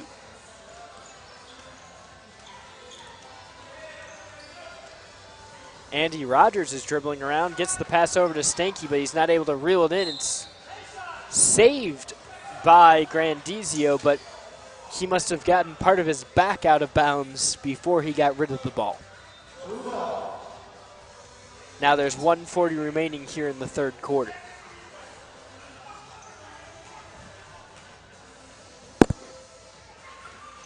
That's Mast for 3, and he overshoots it. Rebound goes Light Blue's way, and now it's made this time. And that was Aiden Stanky out of Jackson Milton. Well, the effort out of the blue team has been superb, and they're hanging around. They're down 9, but they're in the game. And Skolaric made a rare mistake there, carrying the ball, trying to do a little bit too much behind the back there. Light Blue has the ball. Shots up, but not in from Simonera. From the opposite end, and 1 out of Garrett Tiller. Haven't heard his name in a while. He made a big impact in the first game. Now he has the opportunity to convert on an and 1 here. How quickly things change. Light Blue had the ball. It was 43-34. A score there going into the fourth quarter, you're down 7. Now you're down 11, and you've got the possibility of being down 12. And they are down 12. There's 20 seconds remaining here.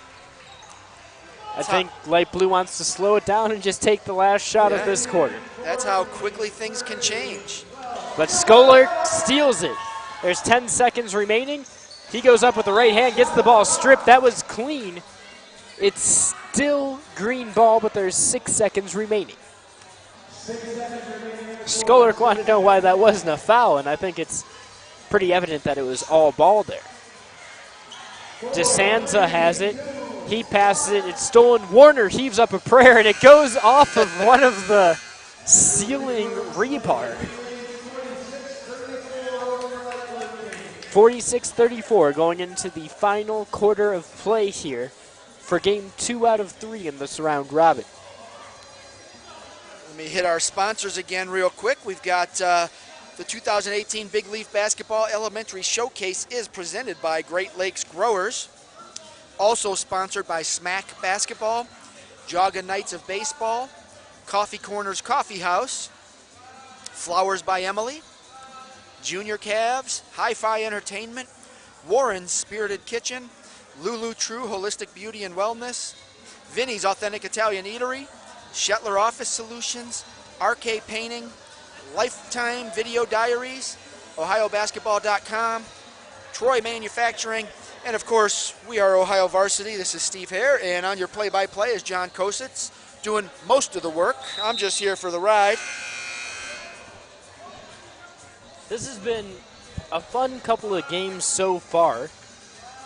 Skolart is obviously by far the best player we've seen in this 6th grade tournament. But he's been the best all day.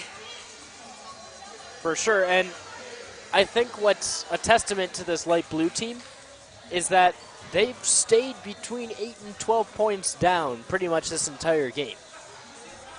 And that's despite a serious size disadvantage. Right, and that's all because of effort.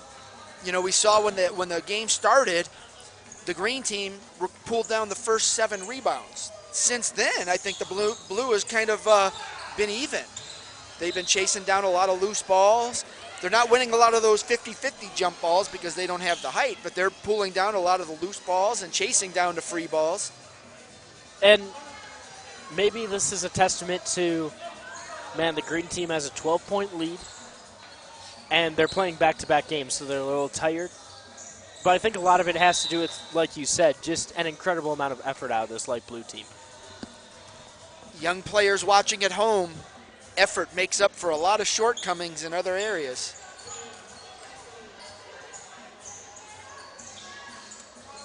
That was Blake Kusnarek fighting for that rebound, keeping it between his legs, and then throwing it off the glass to get it in. A 3 is rimmed out from Warner. I'm sorry, that wasn't Warner, that was Nicholas Ryan. That's Mast for 3, doesn't get it to fall. Rebound goes light blue's way, though. That's Hagan. I don't believe Mast has hit a 3 yet, but you know he's got it in him. We saw it last year. If he can get hot, he can help pull this blue team back into contention. It's got to be frustrating for him because he knows he can do it. They're going to call a second foul. This time Nicholas Ryan drew it. There's 7 minutes, 20 seconds remaining in this 4th period. And the green team is on pace to do exactly what they did in that first game, and that's eclipse 50 points. You think they'd slow down, but that's not the case here. 4 minutes between games was enough. Not showing much sign of fatigue, that's for sure. And it does help that they're getting a 3 or 4 minute break, you know, in each quarter. And I guess another thing to kind of point forward is you're not having your starters play 42 of the 48 minutes. Right. You're having your starters play exactly half of the minutes. Exactly. So that does help that fatigue factor. Ball dances out of bounds, and it will be in light blue possession.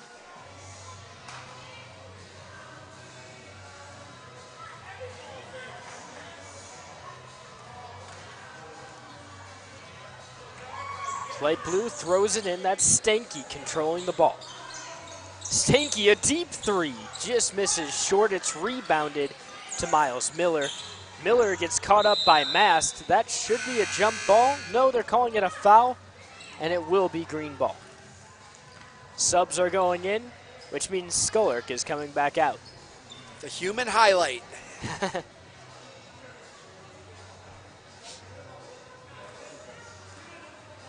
Skolart has the ball. Passes over to Grandizio. Grandizio to DeSanzo. Back out to Grandizio. A little give and go is short. That goes out of bounds off the rim. Grandizio, DeSanzo, Grandizio. It's fun to watch them go back and forth, in and out, and it's challenging for the defenders to keep up with that. Because you naturally want to help on the inside, especially when you know you have a size disadvantage.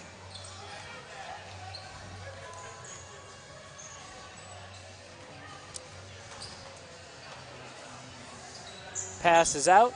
Mast over to Stanky. Stanky tries to find penetration towards Skolart, but couldn't. Mast calling for the ball, jumping up and down. He wants it. He's ignored, and 2 points are made from Nicholas Ryan.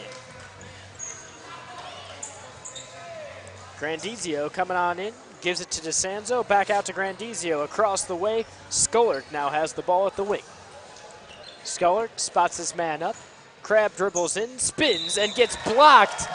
First, Ryan gets it done on the offense. Now he gets it done defensively, trying to stop Sculler. Effort. It doesn't matter if it's LeBron James or if it's the 12th guy on the bench. And Sculler airballs the ball, and he kind of laughs it off as someone poked fun at him right there. Even Superman has a weakness. He airballed both of them, and He he's shot smiling. left-handed. Is he a lefty? I think he is a lefty. He's been finishing a lot more with the left hand than the right hand. Unless he's just trying to work on that facet of his game today. In a nod to Hank Gathers, maybe? The left-handed free throw? Do you even know who Hank Gathers is? I actually do not. Oh, my goodness. You are so young. You got a great story. Look up Bo Kimball and Hank Gathers. I'll definitely do some homework later. Hank Gathers was one of the best college basketball players of his time. He died on the court. He had a heart issue that they didn't know about. And he, during a game, fell down and died. His teammate and best friend, Bo Kimball, in the next game went to the free throw line, shot free throws left-handed as a nod to Hank Gathers, who was a lefty. Oh, wow. I can't believe you, this sports encyclopedia, doesn't know Hank Gathers. Right, I'm a little disappointed I haven't heard that story. Folks, I want you to remember this day and time. I knew something about sports that John Kosas did not. It does help that I'm much older, but I've got to do some catch-up on the great story. You've got to look it up. There's even a movie. a piece of cinema, and I missed it, too. It is. Great sports movie, too. On a scale of 1 to Hoosiers, where is it? Better than Hoosiers. Nice, nice. I'll Just definitely because have of to the look it up. story. Right. Now we're having substitutions going for both teams. 2 minutes, 40 seconds remaining. 50-36. The green team, just as they did in the first game, is controlling the tempo, and they're controlling the score of this game.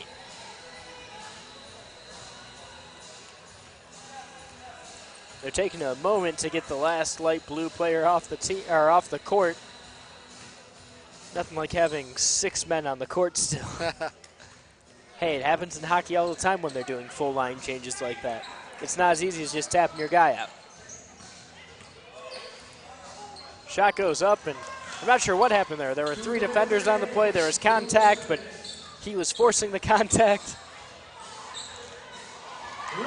Kuznarik going up, getting his own rebound, going up again, getting his own rebound, and then putting it back in. That's a great way to get a double-double.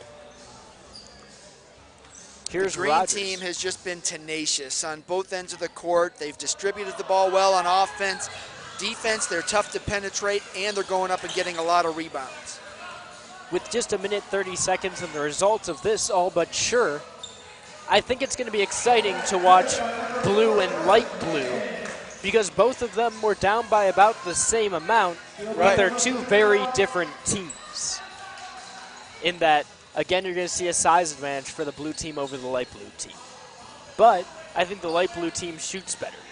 And I'll tell you what, I think they're going to shoot a little bit better when they aren't pressured by this green defense that's just been so tenacious.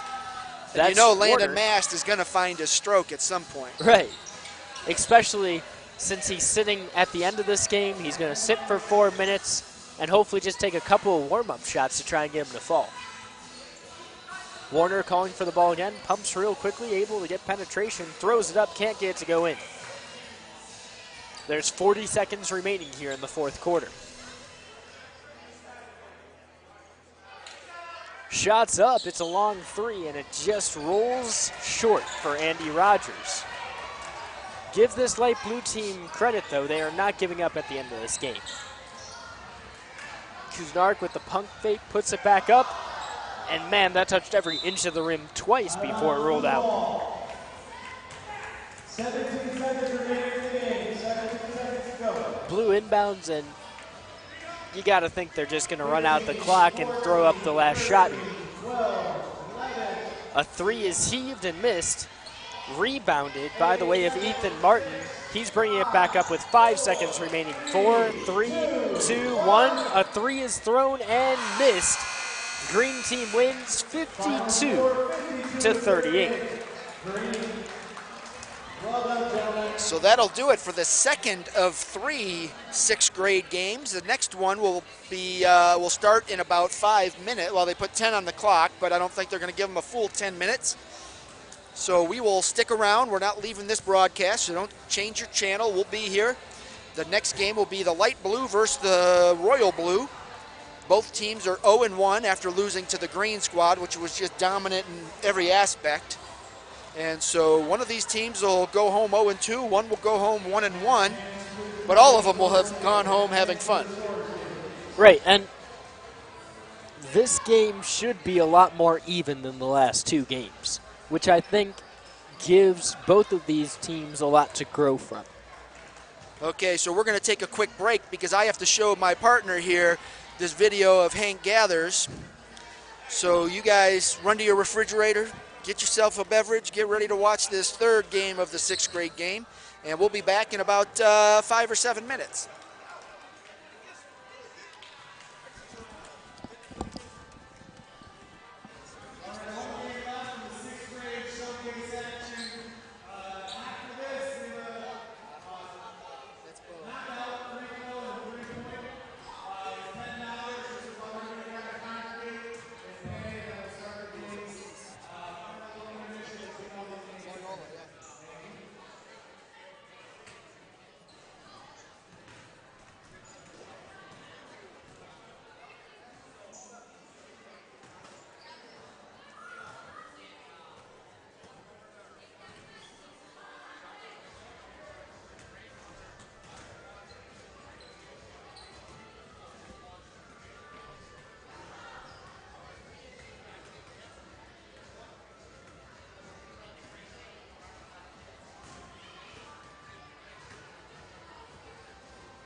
All right, folks, we are back.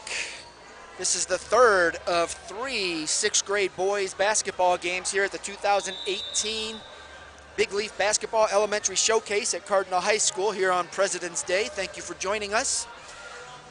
We've got the blue. We're going to call them purple this time. And we've got the light blue. That'll just make it a little easier on us calling the play. So this will be a 4-quarter game with 9-minute quarters. And light blue wins the tip-off. Mast has the ball. Mast crossing up, passing back. Warner for 3, drains it, 3-0. The light blue team never led against green, so this is their first taste of a lead this tournament. Now the blue teams bring the ball up. starting with Eric Getz. Ball's turned over. Justin Hagen's coming up the court. Passes it back out to Fay. Fay, the floater, can't get that to fall, and it's rebounded by Del Tordo. Del Tordo had that quick 7-point run by himself in the first game. Ricky shoots, it's blocked.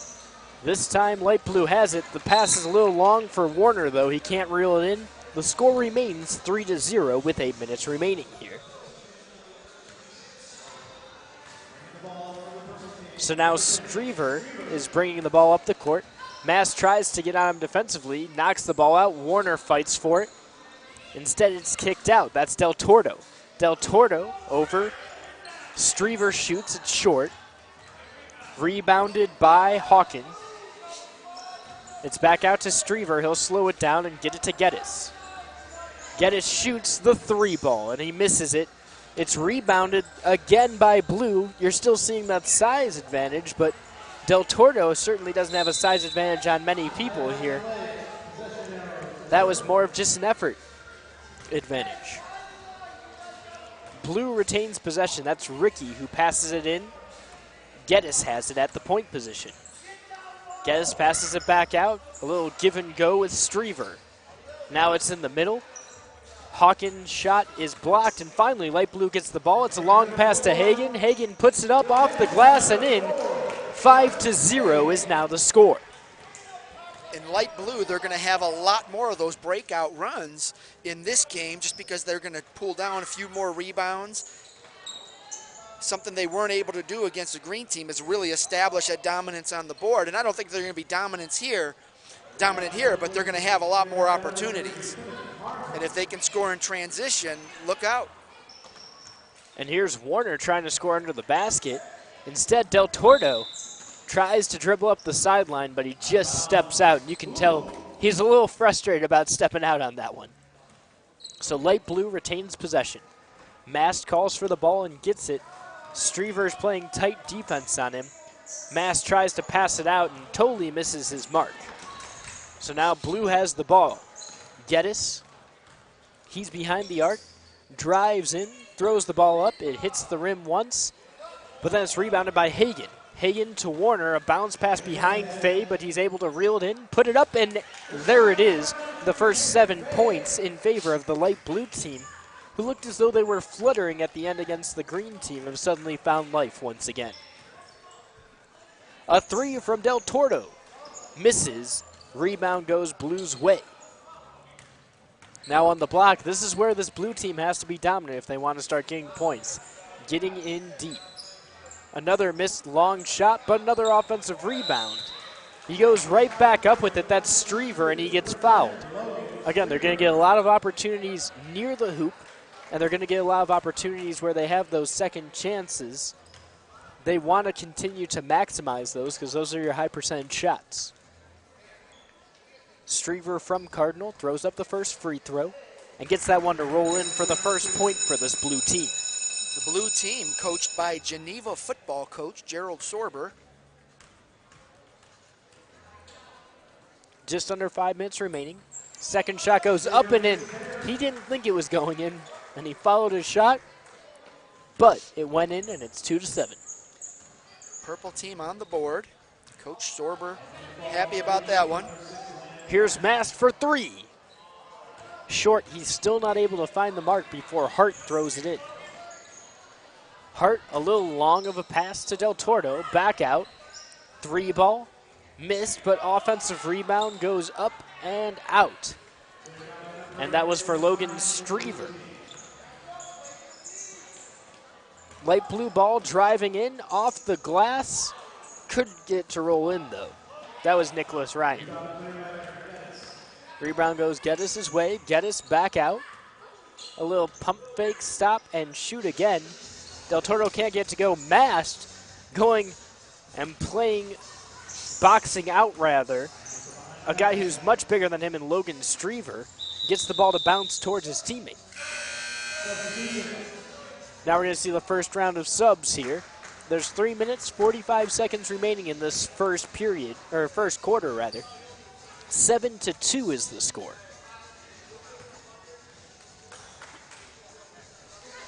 It's incredible what we've seen here from this light blue team in terms of a turnaround, really. They were fluttering at the end against green. Now they're really firing on all cylinders in these first couple of minutes.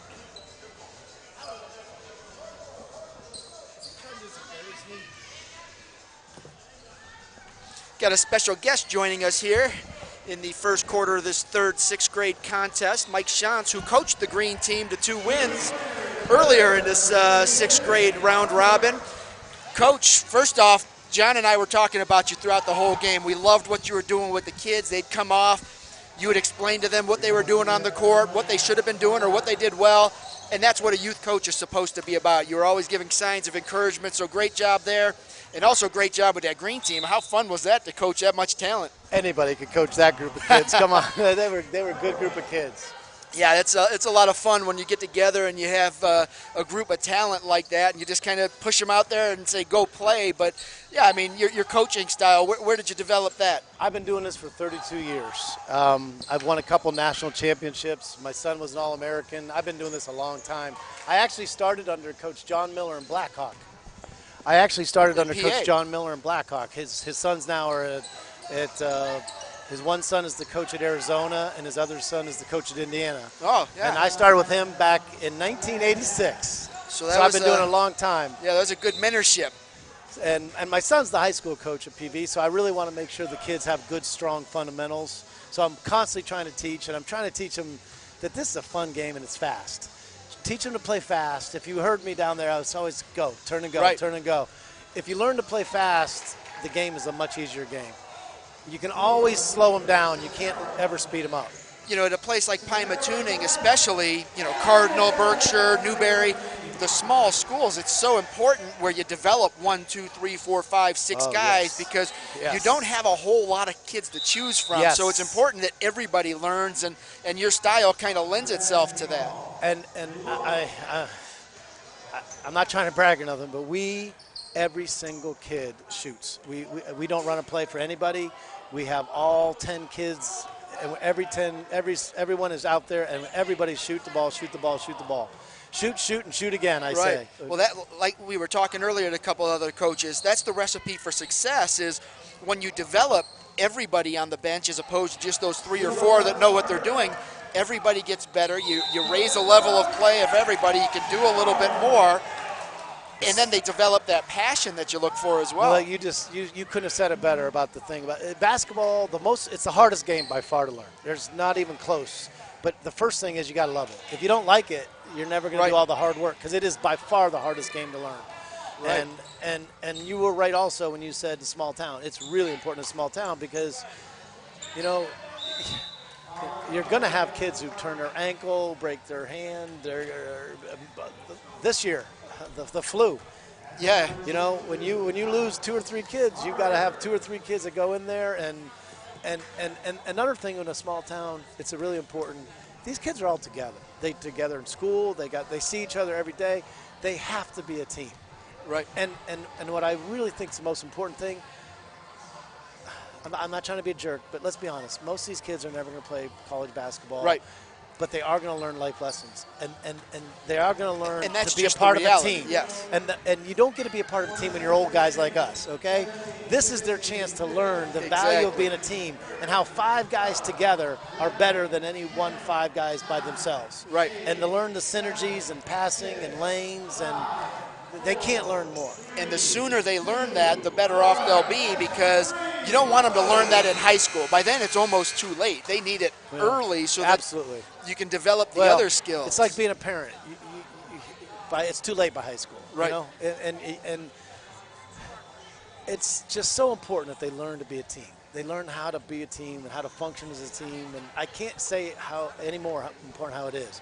And sometimes you got to be the bad guy for that. Yeah. I got to yell at them, scream at them, be the bad guy. And then they come together around kind of the drill sergeant mentality. Yes. They come around together and I can tell you. You got to love the kids to get out and kind of embarrass yourself like I embarrassed myself. You got to love them to do that, you know? From our perch, I can tell you, you walk the talk. I mean, we were up here. We commented on you both games. We just enjoyed watching you coach the kids, even having some fun with the other guy when you're, hollering out there. But Yeah, sometimes you've got to raise your voice to get attention. You're not a yeller. You're not a screamer. You know. Well, I do, but I never yell personal. Well, there's a difference. It's always Yeah. basketball. Yeah. You didn't rotate to the ball side. You didn't double Right. down. You didn't, That's what I mean. Is you raise your voice, but you're not a yeller, and there's a lot of coaches like that. Oh, yeah. Chuck I see Kyle what at you St. mean. Ignatius. I watch him, and I envy him for the way he coaches. He's the same way.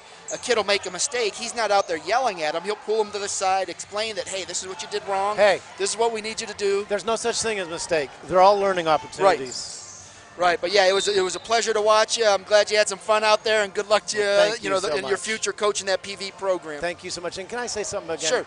Real quick. This is awesome what they do here.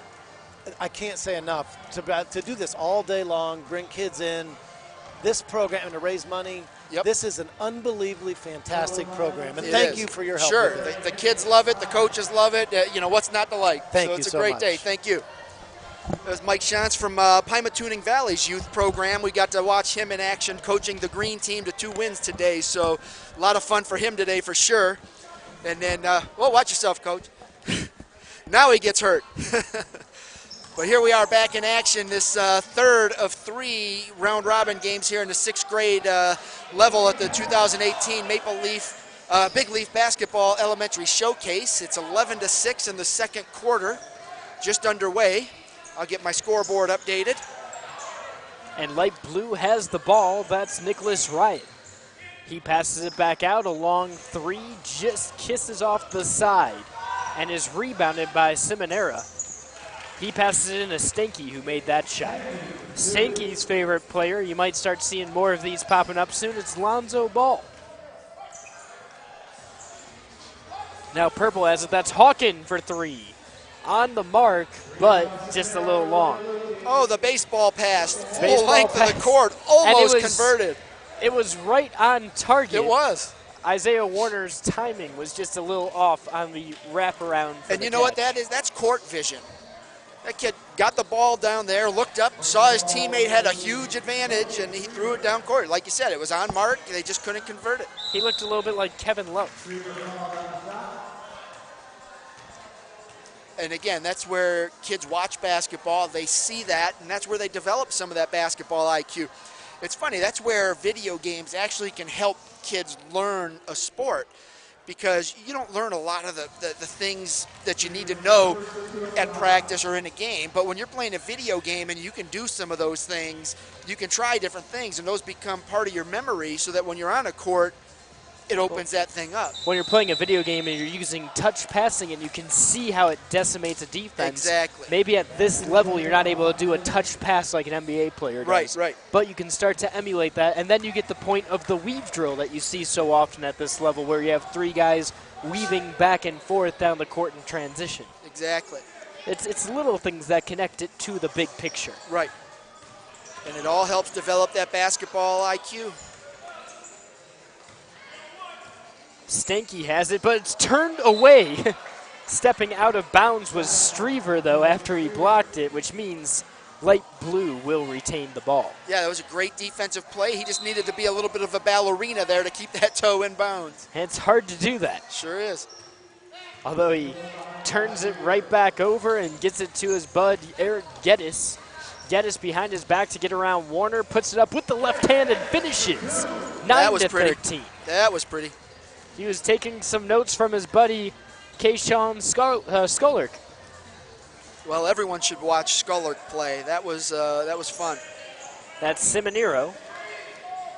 Sizing up his man. Receives a screen. Gets back underneath on the pick and roll. Passes it back out. And Peyton Fay's shot is a little long. Rebound goes the way of the blue team. Now there's a steal. Simonero's under. Gets the extra pass to Ryan. Puts it up off the glass. Can't get it in. Gets his own rebound. It's stuffed by a combination of Ricky and Strever. And after that mess, there's going to be a timeout for some substitutions to enter. Catch your breath, gather up, and get back to playing. And ultimately at this level, something that's so misunderstood is just slowing it down. Let the game come to you. Sometimes we have a tendency to want to go faster and faster, and then you make all those little mistakes. So if you slow it down, you'll start playing that fundamental basketball that you've done so well at playing for the first 6 quarters for both of these teams. A baseline jumper from 12 feet away is perfect from Justin Hagan.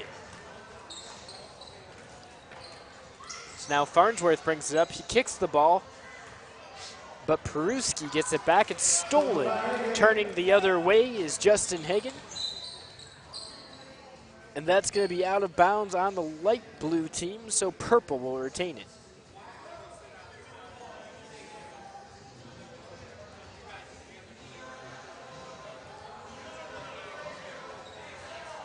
Oh, it's still light blue ball is what he was trying to explain. The referee asked for the ball and was confusing the blue player. Again, Mast almost. from 3, and he's right there. You saw the frustration. He looked back at his bench. He normally makes those shots. One of them's going to go. And once it goes, it's going to be a waterfall effect as Hastings makes one. And look, we're right back in it. It's a real tight game now. Well, we knew this was going to be a competitive game. 3 minutes remaining here in the first half. It's a 4-point game as opposed to a 10-point game, which we've seen in each of the last 2 contests. Farnsworth has it, gives it over to Peruski. Peruski back to Farnsworth. Peruski once again, a little give. He passes behind him. Calling for it was Gallagher. Gallagher takes the 3. That bounces out, is rebounded by Carter. We saw Carter getting a lot of and one opportunities in that first game. We have not seen it as much in this game, but maybe this will remind him of how he was playing. Getting an offensive rebound, going straight back up with it. Take it to the hole, son. Makes 1 free throw to make it a 3-point game. Has an opportunity to make it a 2-point game.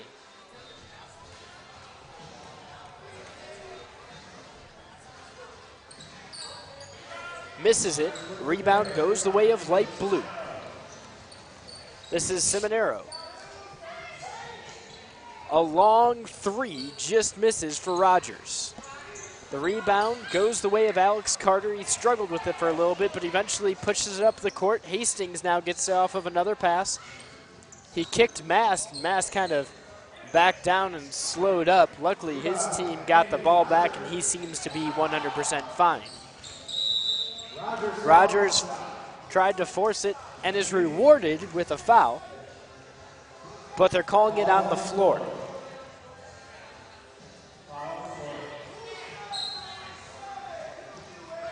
There's 1:20 remaining here. Rogers with the outlet pass. It's a one-hopper, a long 3. Misses. Rogers keeps his hands up and eventually deflects it towards Seminaro. Seminaro gets it around, tries to pass it to his guy, but Carter's right there. And he'll get it. He gets it back to Hastings. Hastings, long throw to Peruski. Peruski puts it on the court off the glass, doesn't get it. Carter gets the rebound, and he should get a foul for getting hacked there, but that might be a timeout. Oh, a little blood maybe? Well, they say no blood, no foul, so apparently there's a foul. I think he got hit in the mouth. Or he bit his lip maybe. Looks to be like a mouth injury to me.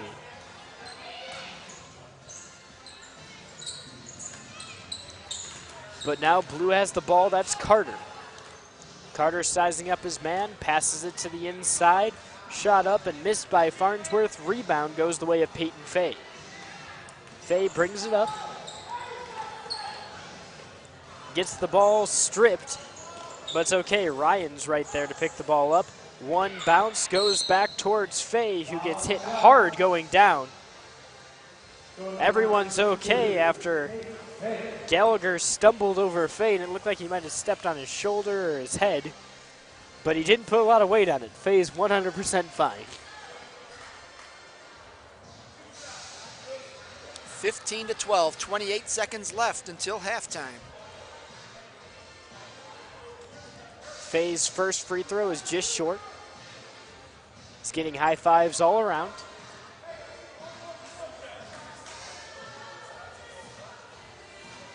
That was Seminero who came off, and he's looking to be fine on the bench right now after they gave a look at his mouth. Fay splits it. Now it's 16-12 with 25 seconds remaining. Make that 26 seconds remaining.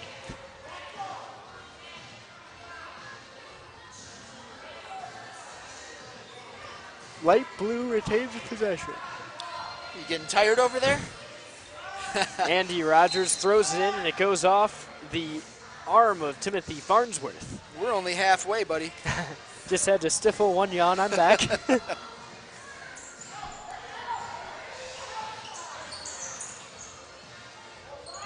Justin Hagan, the three, rims out. And now that's Nicholas Ryan. There's 10 seconds remaining. He's calling for a pick. Mast can't get there, though. Hastings has it. Hastings goes up, high off the glass. Can't get to fall. That's the end of the first half, and Hastings chucked it at the rim afterwards. A little bit of frustration maybe, and a little bit of just trying to get that last second shot to fall. That was a heck of an athletic move by Hastings. Now you're seeing all of the light blue team except for Isaiah Warner, sitting on that bench, trying to rest a little bit. Remember, this is their 6th straight quarter of play. He's trying to get that three-point shot groove going. He's trying to get the touch to fall. 16-12. This score is a little bit lower than each of the last 2 games have gone, and both teams have now played 2 games. One had to sit for a little bit. One's coming right off of one. Fatigue's definitely a factor. No question. Let's give a shout out to our sponsors once again for the 2018 Big Leaf Basketball Elementary Showcase, presented by Great Lakes Growers and sponsored by Smack Basketball. Knights of Jaga Baseball, Coffee Corners, Flowers by Emily, Junior Cavs, Hi-Fi Entertainment, Warren's Spirited Kitchen, sorry about that, Lulu True, Troy Manufacturing, Vinny's Authentic Italian Eatery, Shetler Office Solutions, OhioBasketball.com, RK Painting, Lifeline Video Diaries, and Ohio Varsity, your sponsor of the live stream, brought to you by John Kosis on play-by-play, and this is Steve Hare, just John's sidekick. That's how you should refer to me. I don't know, Steve. You've provided some insight into some great basketball history. Hank Gathers. Right. I'll definitely have to watch that movie sometime soon. Mast starts off with a right-handed layup that doesn't fall. The rebound goes the way of Strever. Eventually it's passed around to Hawken and finds a home in the hands of Del Tordo. Del Tordo back to Hawken. A corner 3 is missed, but rebounded by Strever. We'll call that a pass. Looked like a pass to me. 8:30 remaining here in the third.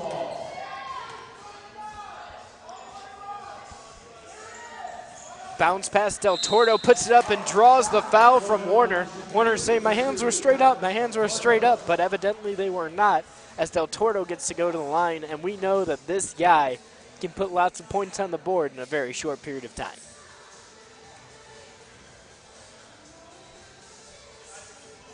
Del Tordo's first shot goes in. 4'9" guard out of James A. Garfield. Kyrie Irving's his favorite player, but he prefers the Cleveland Cavaliers. His second shot, just short. Rebound goes the way of this purple team. A 3 is heaved by Geddes. He couldn't get it to fall, though. Rebound, light blue. Warner's waiting on a long reception from a pass. He misses. Rebound goes up to Rogers. He misses, and now the rebound's fought for. Jump ball between Del Tordo and I believe that was Nicholas Ryan.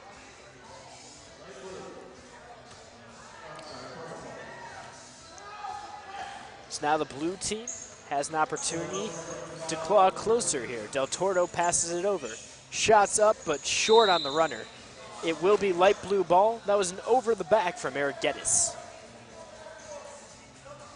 Mast will bring it up here. Mast sizing up his player with a dribble. Gets to the left of him. Settles, gets it to Ryan on a pass. Ryan goes up. He's not able to convert, though, on a shot with a lot of contact. That's Del Tordo bringing it up. Del Tordo throws it up. They say that's clean too. They're letting the boys play as Blue converts. It's now 15-16. We've got a ball game. Mast is slowing things down. Mast for three. Oh, I thought that was going to be the first one for him. He was on target, just had a little bit of rotation on that ball. And you can tell by the looks he's glancing at his bench, by the looks he's glancing at, I'm assuming, mom and dad in the stands. The He's frustration frustrated. is setting in for sure. Shot is up and missed by Strever. Rebound goes Light Blue's way. There's Warner again, cherry picking. He's not able to convert as he goes flying across the floor. Now there's Geddes. Geddes puts it up off the glass and in. But don't look now because the blue team has their first lead of the game. The first lead of their 2 games. Mast puts it up. He can't get it to fall. Fights for the rebound, but he had a size disadvantage. And instead it goes Geddes' way. Geddes syncopates his dribble, puts it up, and it's short. Light Blue has the ball in the hands of Andy Rogers. Rogers puts it up and misses. They're going to call a foul, so that means Rogers will get 2 shots. 5 minutes and 10 seconds remaining here in this third quarter. Rogers is in a critical position for his team, down 1 now. He needs to make at least one of these to tie it up. Yeah, the Light Blue squad had led throughout the game until just about a moment ago. They really haven't scored since there were 3 or 4 minutes left in that second quarter. They're on a bit of a bender at the moment. Rogers taking his time, spinning the ball, 3 more bounces, and then puts it up. And that ball bounces out off the right side of the iron. Hastings was afraid to pick up his dribble. It's picked off by Stanky, off the glass and in, and now the Light Blue team is back in control. And I have a feeling we're going to see some lead changes here as we get through this third quarter. This might be very similar to the end of the third grade game.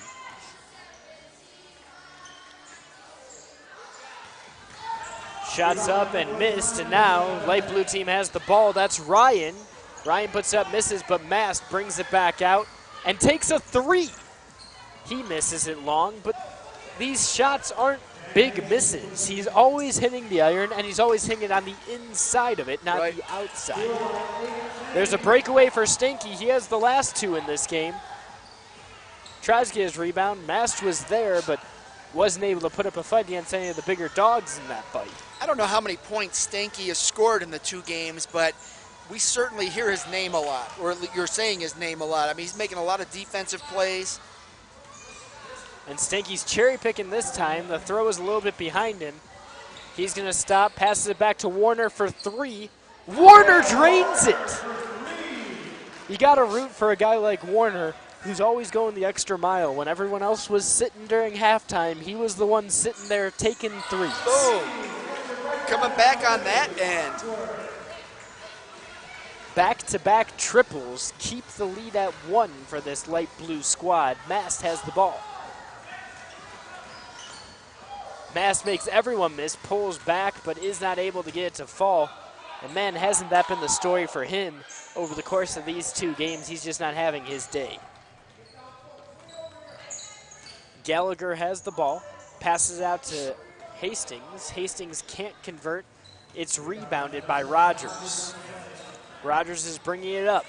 He has some room to run, passes it over to Stanky. Stanky to Mast.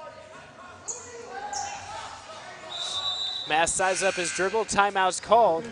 Mast is just short as he's headed towards his coach, and I'm sure substitutions are underway.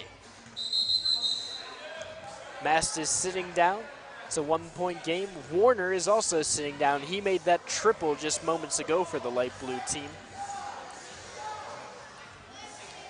Nicholas Ryan will also sit down.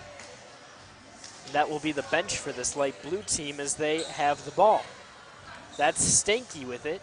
Passes it back out. Peyton Fay for 3, misses. Rebound goes the way of Farnsworth. Gallagher has it, bringing it up. and cuts all the way through, coast to coast, to give his team a 1-point lead. Steve, you alluded to it already. We're going to see a lot of lead changes in now the final 10 minutes and 40 seconds of regulation. I know the Gallaghers in Missouri are jumping up and down in their living room watching this game after that play. And if you're not, you better tell them you were. Stanky passes it to the corner. Simonero gets up, is not able to convert though, and it's good to see him back on the court after he had that mouth injury earlier. He'll get 2 opportunities at the charity stripe now with 1 minute and 10 seconds here in this third quarter.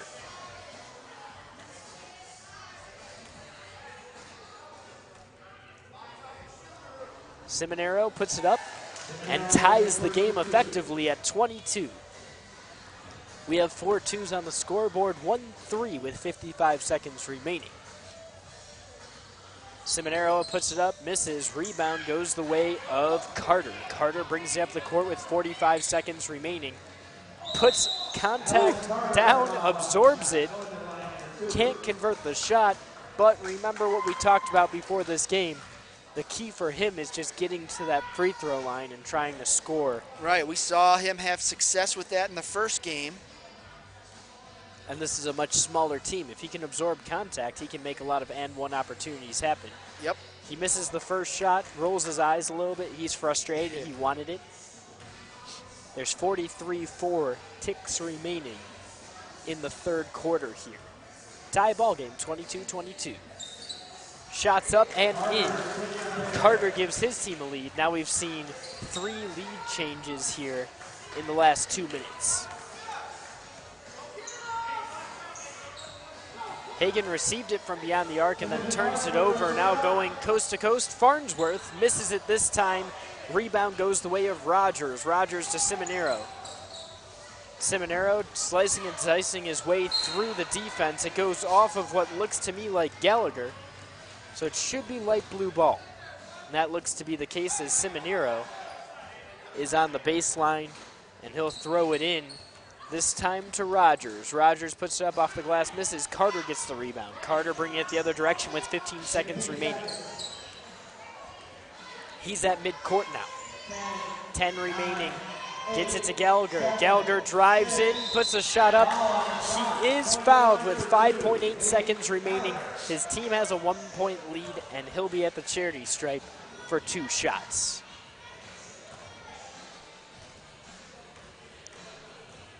The young Cardinal guard gets a prime opportunity to increase his team's lead. That's not how you want to start with your first free throw attempt. A little bit too much air under that ball. He was trying to make it look pretty. Second one, gets it to bounce out. Carter touched it last. It should be light blue ball, and it is. 4.2 seconds remaining. Oh no, it's purple ball. Hastings has it from the corner. Just a little long, now rebounded by Hagan. He throws up the half-court lob, which is received by Gallagher on the other end. We have 1 quarter to play, and the difference is just 1. We will move to the 4th quarter of this 3rd and final 6th grade boys game here at the 2018 Big Leaf Basketball Elementary Showcase at Cardinal High School. The purple team leads the light blue 23-22. Both teams fighting for a win. They both suffered a loss to the green team, which finished the day 2-0. The light blue team came out and scored 11 points very quickly. Since then, they've been very flat. They scored 11 points in the first quarter, and in the next 2, they scored 11 points. They have the ability to score a lot. We saw it early on.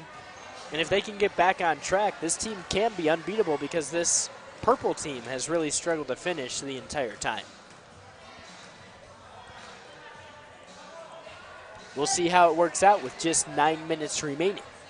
And it'll be the running clock format, of course.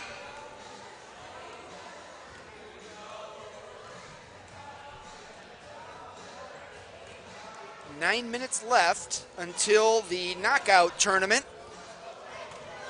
And then following knockout, we'll move into the girls' games.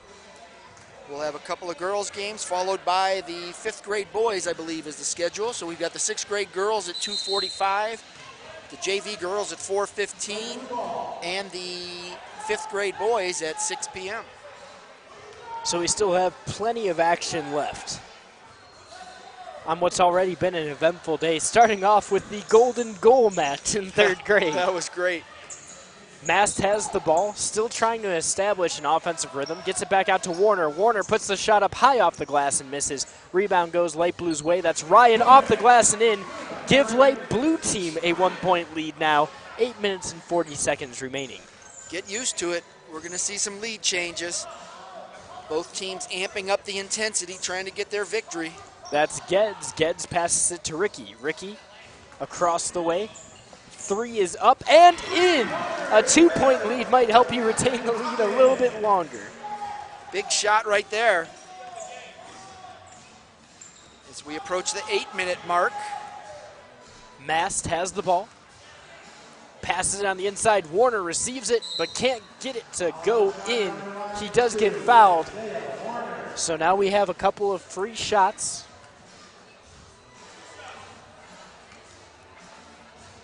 Warner, the young man that was putting so much work in during halftime. His first shot rims out. He's out of Lakeview, plays point guard. So he's adjusting to having to play shooting guard because there's so much talent on this team. We've seen Seminaro and Mast both play point so far. Makes his second shot. Now it's 26-25. That 3-pointer a moment ago looming large. Del Tordo brings in, passes it back out. That's Geddes. Geddes driving in, turns around. That's Ricky that he finds. Before Mast steals it, he tries to put the shot up and gets fouled. This might be the way that he finds his rhythm from the free throw line. Just as Larry Bird used to establish his rhythm, right? What was it, 73 consecutive free throws from Larry Bird? Oh, gosh, see, now you're going into that history I don't know. It was some ridiculous amount of free throws made back to back to back over the course of multiple games. Not quite like Jerry West, who used to shoot where he made it and the ball would spin back to him during shoot-arounds, and he wouldn't stop until it continued to roll back to him after each and every shot. A young West Virginian graduate, West Virginia University. He misses both, so Mast still is unable to find the bottom of the net. Oh, look at that. The steal comes from Ryan. He's got a breakaway and puts it up and in. Now Light Blues leading by 1. Just took it right out of his hands. That's Geddes who misses that 3-point attempt. But he has another opportunity at the wing. Passes it this time to Ricky, who misses. Rebound goes the way of Hagen. Hagen to Mast. I think Mast still has a role to play in this game. I think at some point he's going to eventually find what's due. Warner tries to put it up, but can't put it in. Shots up and blocked by Stanky. I believe that was Del Tordo on the shot attempt.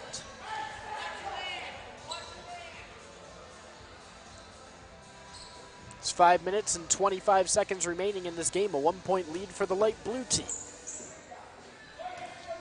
Working on the block, that's Ricky. Then Strever puts the ball up. And eventually Geddes gets it. And this is a very big lineup for the blue team, as they now have a 1-point lead. Everyone but Carter, who's pretty big on that team, is in right now. And we're going to see subs go in. Carter will enter with those subs. Mast finds a hole, passes it back out. Shots up and missed by Hagen. Mast for 3. There it is. What a time for him to hit his first one.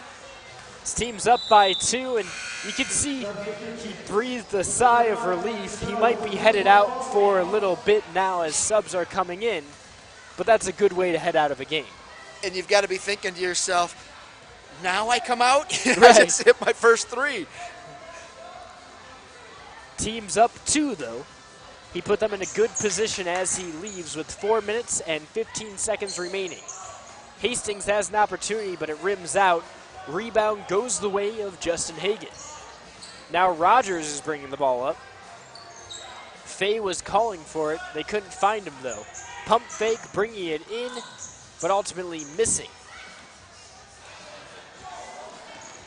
That's Farnsworth off the glass, rolling in and tying the ball game at 30 with 3 minutes and 50 seconds remaining. Seminaro tried to chase down the loose ball, couldn't get there. So Gallagher had the last touch on that one. 3:30 left in this game, and we're all knotted up at 30-30. They're trying to figure out who it went off of last, and it is going to be Light Blue's ball. That's Fay controlling the ball, guarded by Hastings, and now Gallagher.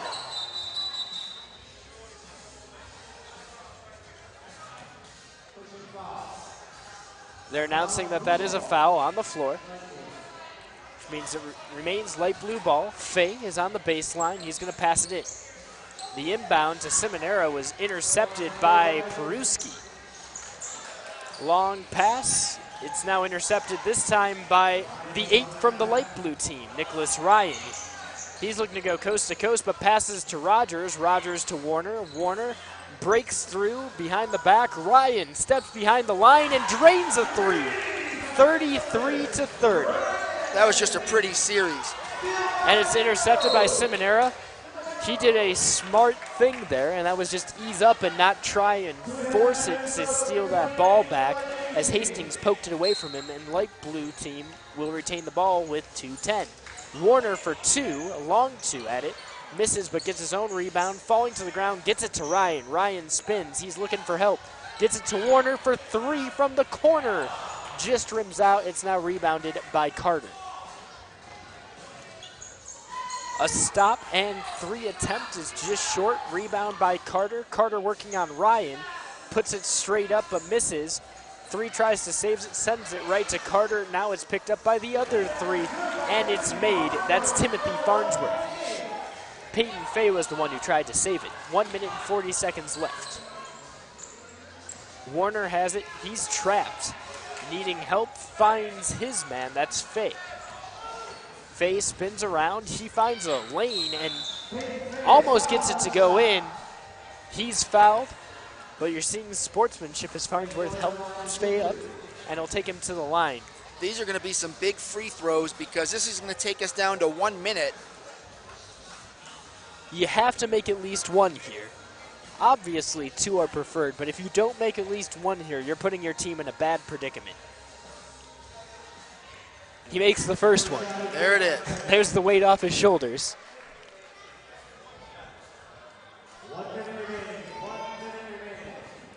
1 minute left, which means the clock stops for this free throw now. 32-34. Misses that one. Ryan tried to save it, but couldn't. So now if you're the purple team, are you thinking 3 for the win or 2 for the tie? I think 2 for the tie. Make it happen quickly. Play good defense like you have all game. And go back and get the win. There's Hastings. He passes it. It glances off of hands. Ryan has it. They're pushing it up the court quickly.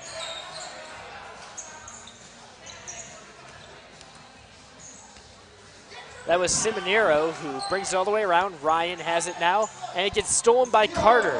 Carter's coming up the court. He stops things, slows it down a little bit before getting it to Gallagher. Gallagher back to Carter. Jump ball between Ryan and Carter. Possession arrow goes the way of the purple team. With 30.4 seconds left in the game. The score, 34-32.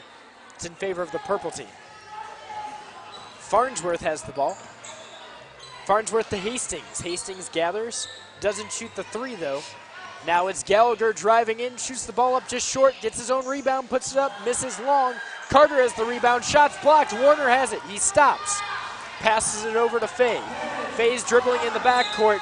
Intentional foul from Carter with 8.8 remaining. I don't think that warrants free throws at this level.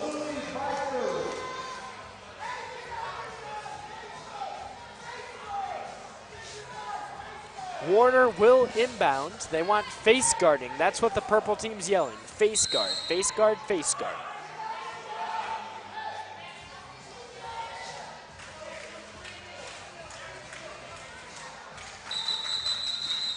They're calling for stoppage. Timeout on the lack of tied shoe from Alex Carter. I know when I was in high school, there were a couple of student sections that would start yelling double knotted at players in these situations. Double knotted. Clap, clap, clap, clap, clap. Warner going to inbound again. 8.3 ticks remaining. The inbound successful, and Carter hacked him again. And again, there are no free throws in this situation. No, they're going to give him a 1-and-1. Is that just a random 1-and-1? How are they? Because they didn't give any 1-and-1s out during that last game where there were 10 fouls in the second half. Right. So here we go. 1 to put your team up a comfortable 3 points. 2 to basically seal the win. This is Rogers at the free throw line. His first one misses. Rebound for Carter. Carter with 3, 2, 1. The long 3 misses. Game over. Light blue wins 34-32. Heck of a game there, which we knew it was going to be. Both teams had lost to the green team, played about even, so we knew it was going to come out and be a little bit of a dogfight, and it was. Light blue finishes 1-1, purple finishes 0-2, and green finishes 2-0 from 3 very talented teams here. Yeah, that purple team took the lead there late in the second half. Light blue fought right back, and we knew we were going to see a lot of lead changes in that second half, but that was a great game. Who's picking up the hardware? There he is. I don't know if we can give it to him. No he just surprise dominated there. both games that he played in. Kayshawn Skullerk Yeah, was no by far the surprise. best player we've seen thus far. It's going to be fun to watch him grow up in Streetsboro. Yes, it is. Well, folks, that's going to do it for the 6th grade boys tournament. We are going to take a quick break here for the knockout tournament at 2 o'clock. We will be back at about 2:40 for the 6th grade girls, so be sure to tune in to Big Leaf Basketball for more of the 2018 Big Leaf Basketball Elementary Showcase presented by Great Lakes Growers. For Ohio Varsity, this is Steve Hare, and joining me is John Kosis. We'll see you at about 2:40.